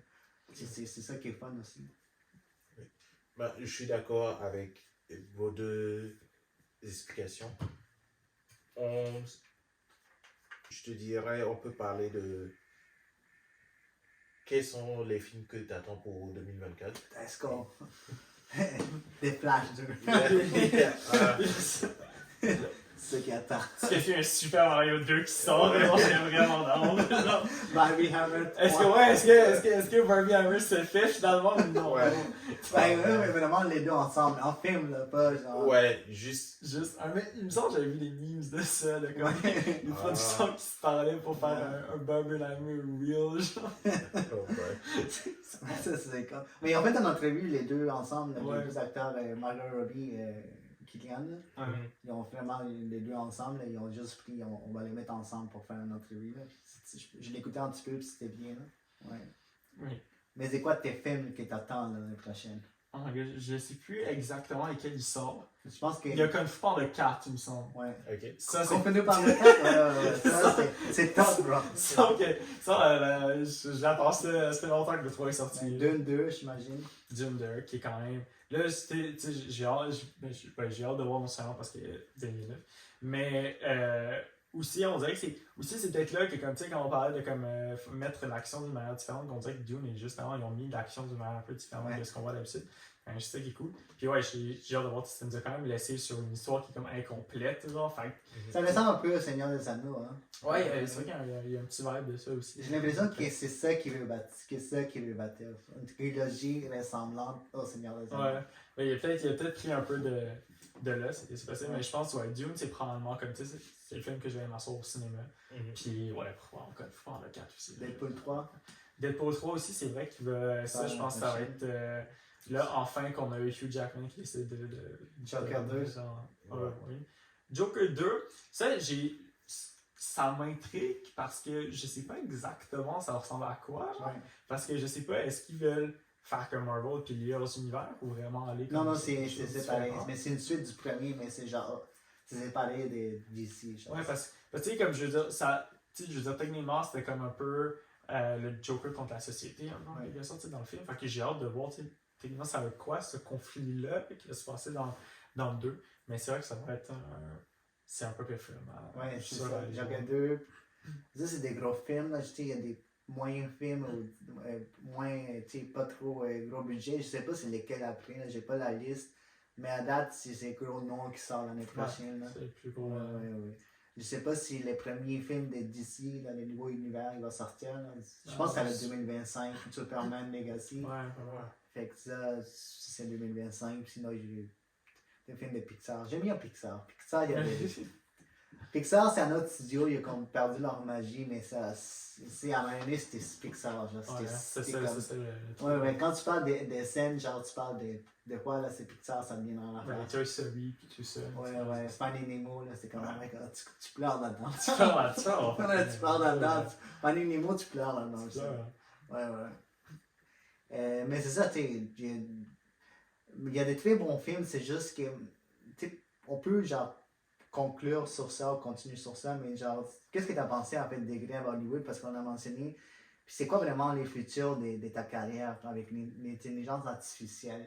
Est-ce que pour toi c'est un outil? Parce que dans les grèves, dans les deux grèves que les scénaristes puis les acteurs, c'était vraiment ça un sujet là, qui était pour parler, puis tu sais, en ce moment, l'intelligence artificielle n'est pas genre, elle commence. Ouais. Mais dans 3-4 ans, c'est quelque chose qui va vraiment peut-être détruire votre industrie complète. Ouais. Ben, tu sais, je pense, pour ce qui est de l'AI, tu sais, il y a certains outils qui peuvent être utiles comme, j'ai regardé un peu, tu sais, juste ChatGPT. Des fois, tu sais, il peut te donner, tu sais, si tu recherches des endroits, des affaires de même, puis comme, même des fois, j'avais expérimenté un peu, il peut donner des feedbacks, genre, sur tes films, des trucs comme ça. Fait que je pense qu'il y a des affaires à prendre à laisser. Je pense pas que c'est quelque chose qu'on doit complètement nier parce que c'est clair que ceux qui vont l'utiliser vont probablement comme avoir pas un one-up, mais comme ils vont avoir un petit avantage quand même sur certains aspects, peut-être pour rendre tout ce qui est la production plus rapide en quelque sorte. C'est peut-être ça. Disons, je pense pas, on va dire, que les réalisateurs vont perdre leur job à cause de l'AI parce que ça reste que comme le processus créatif de l'AI n'est pas encore à un niveau, je pense, humain. Puis si beaucoup de nos films aussi sont surtout basés sur les relations humaines, ça me surprendrait vraiment beaucoup. En tout cas, en ce moment, qu'une intelligence artificielle ait des encore meilleures relations humaines que ce que des réalisateurs, des scénaristes peuvent faire, écrire, puis ou des acteurs même jouer. Fait que je pense que comme il y a un peu de cela, mais c'est clair que comme pour tout ce qui est de la production même, un peu plus ce qui est peut-être un peu technique, genre, que l'AI va pouvoir aider là-dedans même. Même pour, il y a déjà pas des rigs, mais des sortes de stabilisateurs un peu qui vont être utilisés au cinéma avec des caméras qui vont être, ça va être comme rentrer dans l'ordi pour qu'il fasse un exact mouvement plusieurs fois d'affilée, peu importe. Je pense qu'il y a peut-être des affaires là qui vont sortir, comme des drones pour filmer ou des trucs comme ça, que comme ils n'ont plus besoin d'avoir autant quelqu'un qui gère ça. Fait que je pense que peut-être c'est cet enjeu-là. Mais pour le reste, tout ce qui est le processus créatif, moi je pense qu'on est pas pire. Je pense qu'il y a du monde qui vont probablement dire on n'utilise absolument pas de ça, puis on continue quand même de old-fashioned way. Mais ça reste que c'est pas quelque chose non plus à sous-estimer en quelque sorte, parce que c'est vrai que plus ça va aller, plus ça va être gros. Puis même avec Google qui vient de sortir comme un nouvel AI, puis il leur pose des questions, puis il peut vraiment savoir exactement comment dire qu'il avait dessiné une photo de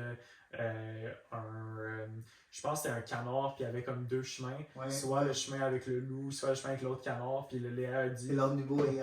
Ouais, tu sais, comme dit va vers l'autre canard, tu sais. Ouais, c'est Gemini, puis tu sais, va vers l'autre canard parce que c'est un ami, puis sinon tu vas t'en manger. Ouais, c'est ça. Tu sais, des trucs comme ça, fait que je pense qu'ils deviennent de plus en plus intelligents, fait que c'est clair que comme dans notre processus, que ça soit peut-être, tu sais, que ça soit pour trouver des endroits, que ce soit même pour comme, peut-être pas nécessairement donner certains feedbacks, mais je suis sûr qu'ils vont commencer à être là aussi dans le montage, tu sais, même, de comme tout ce qui est peut-être même colo, des trucs comme ça, pour que rendre le processus comme vraiment plus rapide, tu sais, parce que ça va donner plus en plus intelligent, puis tu sais, comme... Et diminuer les coûts, c'est ça. Ouais, c'est ça aussi, tu sais, c'est comme, c'est pas quelque chose que tu auras besoin de payer autant que d'autres personnes qui le font, t'sais. Mais c'est drôle que tu dises des old-fashioned way quand tu parles du cinéma maintenant. Ouais, c'est ça qui est weird, c'est dans pas long, c'est ça. Parce que tu sais, le noir et blanc, c'est ça qui est old-fashioned way, puis dans 10 ans, ça va être qu'est-ce que tu fais maintenant qui est old-fashioned way. Ça va être ça dans pas long, ça va tellement vite. Mais tu crains pas pour ton métier. Je pense pas qu'un réalisateur va se faire remplacer par un AI pour l'instant. Est-ce qu'il y a des films qui vont être faits totalement par un AI? Je suis sûr qu'il y en a que ça va arriver. Tu sais, il y a même un concours photo, quelqu'un avait posté une photo qui avait complètement été faite par AI, puis qui a gagné le premier prix là-dessus. Puis bon, ça c'était juste pour comme c'est plus pour un aspect éducatif que vraiment gagner, tu sais. Mais je pense qu'à un moment donné, c'est clair qu'il va y avoir des courts-métrages faits complètement par l'AI, que ce soit le visuel, scénario et tout. C'est clair que ce soit fait. Je pense qu'au début, ça va rester comme quand tu vois une photo générée par l'AI. Des fois, tu pourras le voir comme une vidéo qui fait faite par l'AI. Tu pourras le voir un peu qui est comme de quoi de weird, genre. Ça va probablement être ça pour les prochains films. Mais c'est clair que si on regarde dans comme 10 ans plus tard, puis il n'y a aucune régulation là-dessus, ça me surprendrait pas s'il y a des films qui sortent. Est-ce qu'ils vont faire autant ça? Je sais pas. Est-ce qu'ils vont autant toucher un public? Ça me surprendrait. C'est pour ça que je pense que comme ces métiers-là de scénariste, réalisateur, tout ce qui est un processus créatif en tant que tel devrait être pas pire safe. Ouais. Mais honnêtement, je peux rien prévoir. Je suis pas un expert là-dedans. C'est possible qu'ils soient capables de totalement nous copier aussi. Ouais. Mon inquiétude, c'est pas tant par rapport au fait que les talents soient recopiés. Oui, il y a la question du plagiat dans tout ça, mais c'est plus comme la quantité de contenu qu'il va y avoir va être tellement inconcevable que tu sais plus où trouver un jeune réalisateur qui commence. Là, c'est comme, si tu as un film de 3 heures qui sort à chaque 5 secondes, là, c'est comme ça. Mais il y a déjà, on a déjà le nombre de contenus est déjà élevé comme sur les réseaux sociaux. Là. À YouTube, il y a une vidéo qui est ajoutée à chaque seconde. C'est déjà. Là, on parle des films, des grosses productions. Moi, j'ai l'impression que c'est plus l'âge d'or d'Hollywood. C'est presque fini. Là. Je pense que c'est comme Hollywood, c'est plus les mêmes. C'est déjà plus la même chose depuis la pandémie. Là. Je pense que Marvel, ça a été vraiment leur dernier gros pool d'or. Ouais, c'est clair. Puis même là, on a commencé à avoir un déclin un peu même de là. Ça reste que je pense qu'il y a quelques gros films qui vont, comme Dune qui va sortir, ou là, les Avatars, qui sont toujours là, puis sont quand même. Ça reste que les deux Avatars ont fait comme pas pire la cash, puis le monde n'a pas pire aimé. Puis je pense qu'il y a Oppenheimer, Barbie, il y aura certains films comme ça, mais c'est vrai qu'on dirait plus ça va, puis peut-être même plus que le monde se tarde un peu, comme certains contenus YouTube qui ont beaucoup changé depuis une couple d'années, que avant c'était beaucoup des vidéos de 22 minutes, là ça avait boosté, ça avait diminué à comme, on avait le 10 et quelques secondes juste pour avoir une pub de plus, mais ça reste que c'était du 10, ça passait à du 15 minutes, à du 10 minutes, à du 5 minutes, là il y a les shorts qui sont apparus, puis on dirait que c'est comme, ce changement-là va se faire, puis après ça, c'est drôle parce que tu vois une vidéo YouTube de comme quelques secondes, puis tu vois les films de 3 heures qui continuent à se faire, genre, comme Oppenheimer, puis c'est quelque chose qui me surprend, c'est quelque chose qu'on va justement moins voir à cause qu'il y a tellement de contenu qui va être fait que le monde voudra plus voir en moins de temps, fait qu'ils voudront encore une fois avoir des affaires qui sont un peu plus petits, short, puis comme un short and sweet. Mais ça va peut-être se mettre aussi au film, c'est peut-être là, peut-être que Hollywood va devoir changer ses affaires un peu parce que je pense que ces gros films-là qui génèrent beaucoup de budget, qui génèrent beaucoup de vues, vont probablement perdre un peu de comme leur. Pas leur recette spéciale, mais comme un peu justement de quelque chose qui avant était extraordinaire pour les blockbusters, c'était quelque chose de gros. Et je pense que justement avec toute une nouvelle technologie, avec toutes les règles qui peuvent sortir avec tout, comme ce que le monde sont capables de faire de nos jours en effet visuel, c'est là qu'ils vont perdre un peu leur petite affaire spéciale. Parce que tout le monde va commencer à être de plus en plus capable de faire ça. Ouais, c'est ça. Parce que là, maintenant, ça veut dire que comme si, peut-être dans quelques temps, les IA vont être capables de faire des effets spéciaux presque autant réalistes que ce que le monde passe des heures à faire. T'sais. Fait que, à partir de ce temps-là, il faudra se baser sur autre chose pour faire ton histoire. Il faudra se baser prendre plus sur le contenu même de ce qu'on voit réellement. Mais c'est pour ça que des films de 2 heures vont encore se faire, mais ça va être probablement qu'il y ait adéquat. Il faut qu'il y ait une magie comme un Pixar ou genre un Avengers Endgame. Pas juste la magie du film, mais qu'est-ce qui vient après, comme les phénomènes, l'événement, comme en Barbenheimer. C'est vraiment ces deux choses-là que les studios doivent se baser. Comme dans nos films, est-ce qu'on amène la magie, puis est-ce que ces films-là peuvent créer un phénomène, un événement? Parce que Avengers Endgame, les Infinity Wars, Endgame, c'était des phénomènes. Les gens se déplaçaient, genre, puis déplaçaient en costume, déplaçaient genre en famille. Barbenheimer, c'est la même chose. Les gens, il y a plein de filles qui n'aimaient pas Oppenheimer, puis sont juste assis parce qu'ils voulaient le voir à cause des mimes, genre. Tu comprends? C'est pas parce que il y a plein de gars qui étaient forcés par le blond d'aller voir parce que c'était un phénomène, les gens se mettaient en costume. Fait que les studios doivent penser de même. est-ce que nos films ont de la magie, puis est-ce qu'on est capable de créer un phénomène? Si on n'est pas capable de faire ces deux-là, pourquoi est-ce qu'on va faire des films à 300 millions de dollars? Puis avec ces technologies qui arrivent, ça ne va plus être faisable, genre. Ouais. S'ils n'ont pas ces deux critères déjà de base, là, oublie ça de faire des films de 400 millions. Là. C'est fini ces temps-là. Là. Martin Scorsese, il en prend de l'argent là, d'Apple. Ouais. Dans plus de temps, ça va être fini. Là. Ouais, c'est ça. Il va falloir tous savoir un peu plus se baser sur son contenu même. Un peu ce qui est écrit. Puis l'après du contenu. Ouais. C'est comment produire ton lancement, genre. T'as un produit que tu crées, genre, il doit être beau, bien fait, puis ça fonctionne. Mais comment est-ce que tu le lances? Comment le marketing? Genre, est-ce que les gens vont se déplacer et avoir une grosse file? Là? Tu sais, avant, quand les gens allaient acheter un Nike, non, si Nike, tu avais une grosse file. Ouais. C'est ça l'affaire. C'est l'événement. Ouais, pour un film. Avant de conclure, j'aimerais que tu partages ton opinion sur. Ok. Oh, tu nous as parlé un peu du futur du cinéma, mais si quelqu'un veut avoir un parcours similaire un peu au tien, étudier, travailler en même temps, comment dire, faire des projets personnels, as-tu 2-3 conseils que tu aimerais donner? Ben, je pense, premièrement, il y a vraiment beaucoup le. Tu sais, on parlait beaucoup de contenu. YouTube, qui est vraiment très cool. Ouais. Parce que ça reste que, tu sais, on se dit souvent de pas tout prendre sur Internet, que c'est vrai ou tout. Mais je pense qu'il y a une couple de chaînes YouTube qui sont là, puis qui sont quand même par du monde qui savent ce qu'ils font. Ouais. Puis tu peux toujours regarder les courts-métrages, regarder ce que le monde fait pour vraiment te baser, avoir une bonne idée de comment est-ce que c'est bien ou non. Mais il y a beaucoup de mon apprentissage qui est passé par là. Tout ce qui était le montage, il y a beaucoup d'expérimentation. Tu sais, pour le vélo possédé, c'était la première fois que je faisais vraiment du montage. Puis j'avais acheté Premiere Pro pour comme 1-2 mois. Puis j'étais sur YouTube. Puis après ça, je voulais faire de quoi? Ben là, j'étais comme, ok, je sais pas trop comment faire ça, YouTube. Tu sais, il y a beaucoup de ça, mais ça se réfère presque comme pour un manuel d'école, tu sais, de comme, ok, tu sais pas la réponse, tu vas aller chercher dedans. Fait qu'il y a beaucoup de ça, de comme, on dirait que perso, si je disais vraiment de comment t'améliorer le plus rapidement possible, on va dire en quelque sorte, ou le mieux possible, ça serait fais-toi un projet, tu sais, pas un premier projet va prendre pas tant être insane, mais comme c'est un premier projet pour apprendre, tu sais. Écris de quoi, lance-toi une idée, écris de quoi sur de quoi que tu veux faire, pas nécessairement quelque chose que tu penses qui va pogner, mais juste de quoi qui est cool, que tu vas avoir du fun à faire un peu.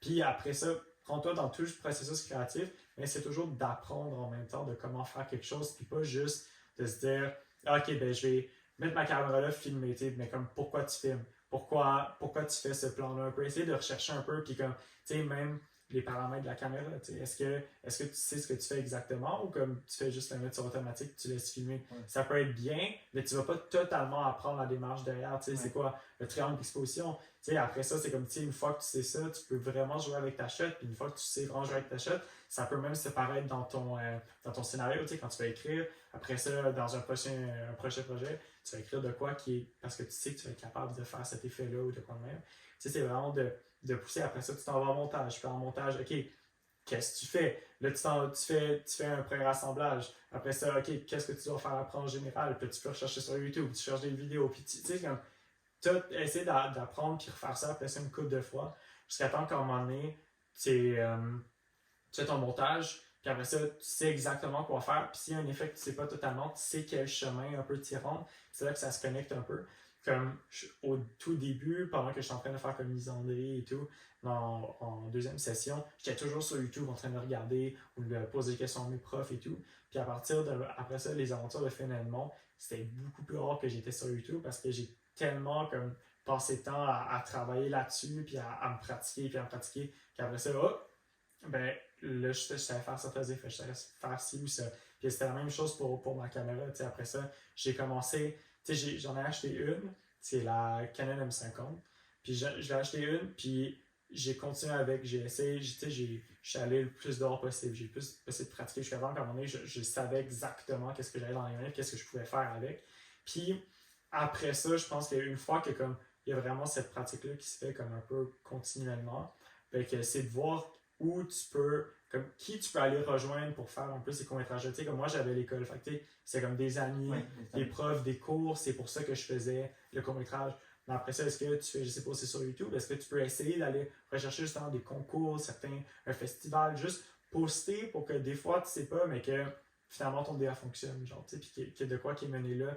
Puis toujours essayer de comme rechercher pour ça comme un petit peu plus. Puis, tu sais, là, c'est sûr que si c'est juste un apprentissage à la maison, ça va être beaucoup plus comme du YouTube, des amis que tu connais un peu qui peuvent être tes acteurs, puis comme après ça, aller rechercher pour des concours, des affaires de même. Mais tu sais, si tu es avec l'école, après ça, c'est de faire ta gang, tu sais, faire du monde que tu peux trust pour continuer après ça, faire des films avec eux. Puis c'est comme toujours comme le genre de processus qui va toujours recommencer à certains points. Fait que t'écris de quoi, tu filmes de quoi, tu montres de quoi, tu le montres à des gens. Après ça, t'écris de quoi, tu filmes de quoi, tu montres de quoi, tu montres à des gens. Mais qu'à chaque fois que tu fais ça, tu essaies toujours d'apprendre de quoi un peu en quelque sorte. Même si c'est comme quelque chose de minime, au moins, tu essaies jusqu'à temps que tu te perfectionnes un peu en quelque sorte. Ouais. Puis je pense que c'est à partir de là de comme savoir bien, tu sais, faut savoir, même si des fois, on va souvent dire, ah, il faut vraiment que tu fasses bien théorie, il faut vraiment que tu penses à des trucs. Il faut que tu penses à tes affaires parce que c'est là que c'est comme le cœur de ton projet. Après ça, si tu n'es pas capable de bien le construire puis bien le montrer,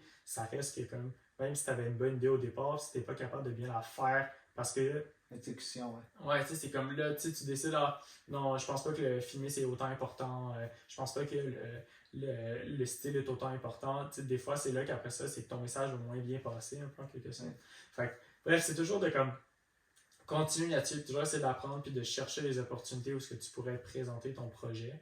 Puis à un moment donné, ça vient un peu avec soi-même de comme les prochaines fois que tu t'en vas filmer, les prochaines fois que tu t'en vas prendre des photos, ben tu vas penser de comme, ah, ok, est-ce que je peux apprendre de quoi de nouveau? Oui, non, non, ok, je vais faire de quoi de nouveau. Tu sais, puis toujours essayer pour essayer d'être comme le plus versatile possible. Puis probablement dans ce parcours-là, de comme essayer des trucs, puis filmer des nouvelles affaires, puis parler à des nouvelles personnes. C'est que tu vas parler à d'autres personnes qui vont t'apprendre d'autres trucs, puis d'autres trucs, puis d'autres trucs. Puis vraiment, jusqu'à un certain point, c'est sûr que tu sais, je suis pas un réalisateur professionnel, fait que je peux pas vraiment trop dire qu'est-ce qui se passe après. Mais pour ce qui est parcours, comme jusqu'à l'uni, je pense que c'est vraiment ça ce qui est important. Tu sais, c'est vraiment de bien solidifier tes bases. Comme ça, dans le futur, tu sais ce que tu peux faire, tu sais ce que tu peux moins faire. Puis après ça, tu sais, là, c'est toutes les affaires de budget qui vont rentrer parce que c'est sûr que quand tu es petit, je pense pas que le but c'est de dépenser comme, tu sais, si tu penses que genre, tu veux pas dépenser plus que comme 50$ pour court-métrage, tu sais, pousse-toi pas à dépenser plus parce que ça va pas mener à grand chose après. Parce que souvent, c'est comme ton processus créatif se fait avec ce que tu as autour de toi. Fait que c'est sûr que si tu penses que, comme, ok, t'écris de quoi, puis c'est comme, ok, j'ai besoin d'un vaisseau spatial, je vais dépenser, je sais pas moi, comme 500$ pour louer une salle, puis mettre des trucs dedans. Puis tu sais, des fois, c'est comme, tu vas dépenser 500$ pour ça, tu vas dépenser d'autres argent, puis des fois, c'est comme beaucoup d'argent, mais ça va pas te permettre non plus, c'est pas parce que tu vas dépenser plus d'argent que nécessairement tu vas t'améliorer plus rapidement ou pousser plus loin, c'est vraiment faire avec ce que tu as au début, puis après ça, essayer de toujours en mettre un petit peu plus. Tu sais, comme pour les aventures de Finn Edmond, c'est là que j'ai dépensé le plus d'argent pour comme un projet, mais je savais en même temps que comme ça pouvait mener à quelque part, puis j'étais comme à un niveau de comme, ok, je peux dépenser un peu, tu sais, comme nous, au total, on avait dépensé 1000$ pour faire le projet, à 4, fait qu'on s'est tous divisé, puis il y avait comme 500$ là-dedans que c'est de la bouffe, tu sais. Ouais. Mais on savait que, ok, ce projet-là va peut-être mener à quelque part, tu sais, c'est de voir un peu tes ambitions avec ce projet-là, tu sais, où est-ce que tu peux l'amener. Mais tu sais, pour les 5 étapes du rêve, j'ai dû dépenser environ comme, je pense, 200$, 250$ max. Si c'était comme, c'est bouffe, il y a comme le livre avec l'horloge, puis la dactylo, puis je pense que c'était pas mal sur tout ça que j'avais dépensé. Puis, tu sais, après ça, j'ai été deuxième, puis j'ai eu comme un 3000$ d'équipement que j'ai gagné, tu sais. Puis, fait que c'est là que c'est comme le moins possible pour faire le plus un peu. Tu dois apprendre à gérer ton budget. Tu dois apprendre à gérer, tu vas apprendre à gérer ce que tu as autour de toi avant de comme trop avoir que des idées que tu peux direct faire du Hollywood. Est-ce que tu penses que ça tue les jeunes réalisateurs quand le studio vient avec 200 millions et qu'on te les donne? Puis quand il n'a vraiment jamais fait ça, puis là on te donne 200 millions, puis là ça tue dans le sens que le réalisateur il va overwork. Il en fait trop parce qu'il y a trop d'argent. Ouais, ben je pense que c'est sûr que si c'est la première fois que tu fais un film et on te donne beaucoup de budget, je pense que tu vas un peu moins pratiquer tes propres talents puis tu vas un peu plus se baser sur cet argent-là. Je pense que c'est quelque chose que tu dois faire un peu moins, mais un petit peu plus baser tes propres talents avant de comme dépenser cet argent-là parce que probablement que si tu sais exactement ce que tu fais en termes de caméra, de son, de montage, d'acteur, de planifier un tournage, toutes ces affaires-là, je pense que c'est après ça que tu vas savoir exactement où ce que ton argent peut aller, puis potentiellement le moins possible dépenser pour le plus possible après ça faire de comme profit, on va dire, avec cet argent-là. Mais le plus gros problème va toujours rester, il faut toujours penser que comme même si tu peux pas comme nourrir un acteur, payer un acteur, faut que tu nourrisses. Si tu peux pas payer quelqu'un, tu dois nourrir.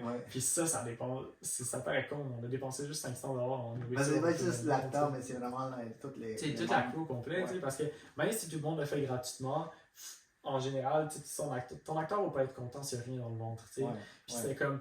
Pour le Vengeance Fraternelle, on était allé tourner, c'était comme du moins 5 degrés.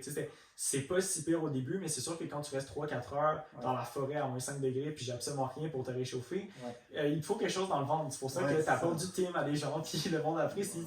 Mais ça reste que c'est comme, c'est de l'argent que tu dépenses pour ça. Genre. Fait que, c'est rough, c'est toujours qu'est-ce que je peux faire, qu'est-ce que je peux pas faire avec mon budget, un peu en quelque sorte.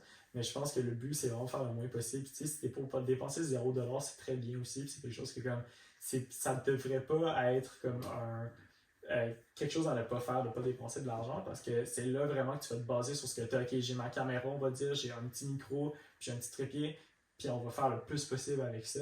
Puis après ça, c'est là que tu deviens comme. Tu sais qu'après ça, si on va dire que tu as un stabilisateur, tu achètes un stabilisateur, tu as déjà tout appris ta base avec ça, mais ça va juste te pousser encore plus. Puis après ça, c'est tout masterisé avec le stabilisateur, ben là, tu prends quelque chose d'autre pour t'aider, puis tu sais qu'est-ce que tu vas avoir besoin dans le futur pour le plus possible de grandir, mais sans dépenser beaucoup trop, puis acheter une caméra à comme 30 000$ pour pas savoir ce que tu fais avec.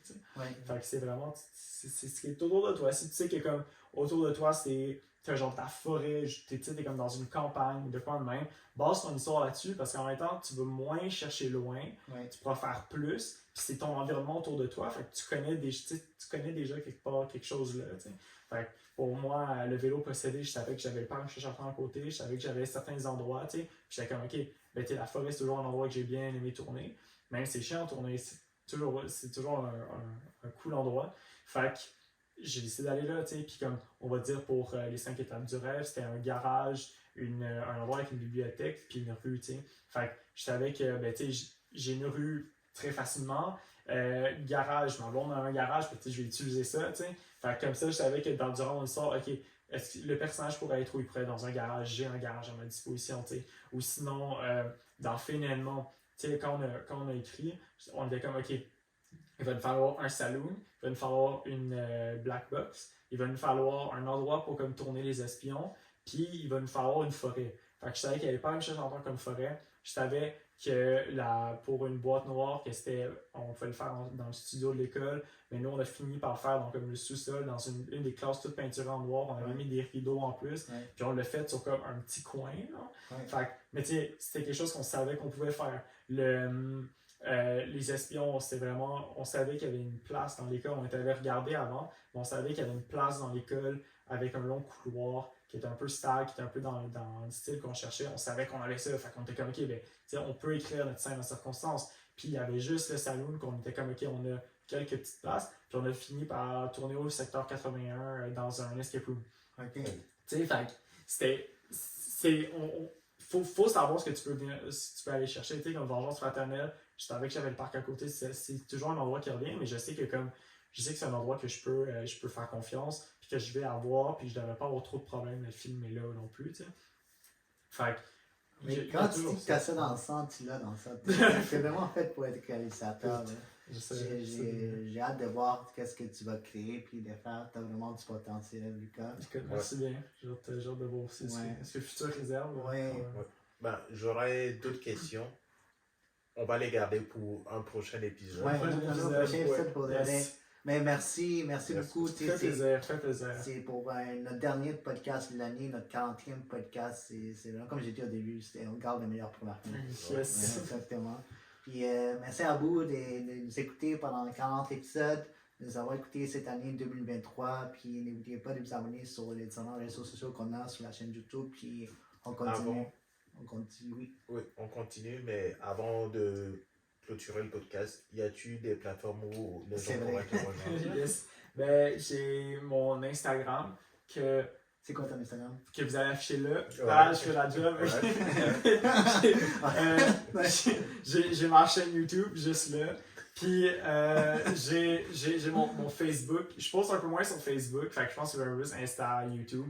Mais mon Facebook qui est là. Mais arrête d'y aller parce qu'on fait dans la description. D'abord, genre, tu sais, c'est mon nom. C'est Lucas Alcata Morin. Ça va être sur Facebook, Instagram. Puis sur YouTube, c'est LM Films Oui. qui va être là. Puis sur YouTube, c'est là que j'ai posté mes courts-métrages. Ouais. Sur Instagram, j'ai posté mes promos de courts-métrages. Puis j'ai posté d'autres, souvent mes photos que je vais prendre, des vidéos que je vais prendre. Puis sur Facebook, ça va être plus pour pour faire un petit peu plus de promo de comme, ok, mon court-métrage est allé là, un lien vers du court-métrage vers YouTube, puis où est-ce que je suis à peu près, tu sais. Mais pour le plus de daily posts, ça va être sur Insta. Fait que, on va mettre tous les liens ici. Non, c'est pas grave. On va mettre ça dans la description de la vidéo. Puis merci encore. Puis merci Lucas. Puis merci Kevin. Merci à vous. À l'année prochaine. Ciao.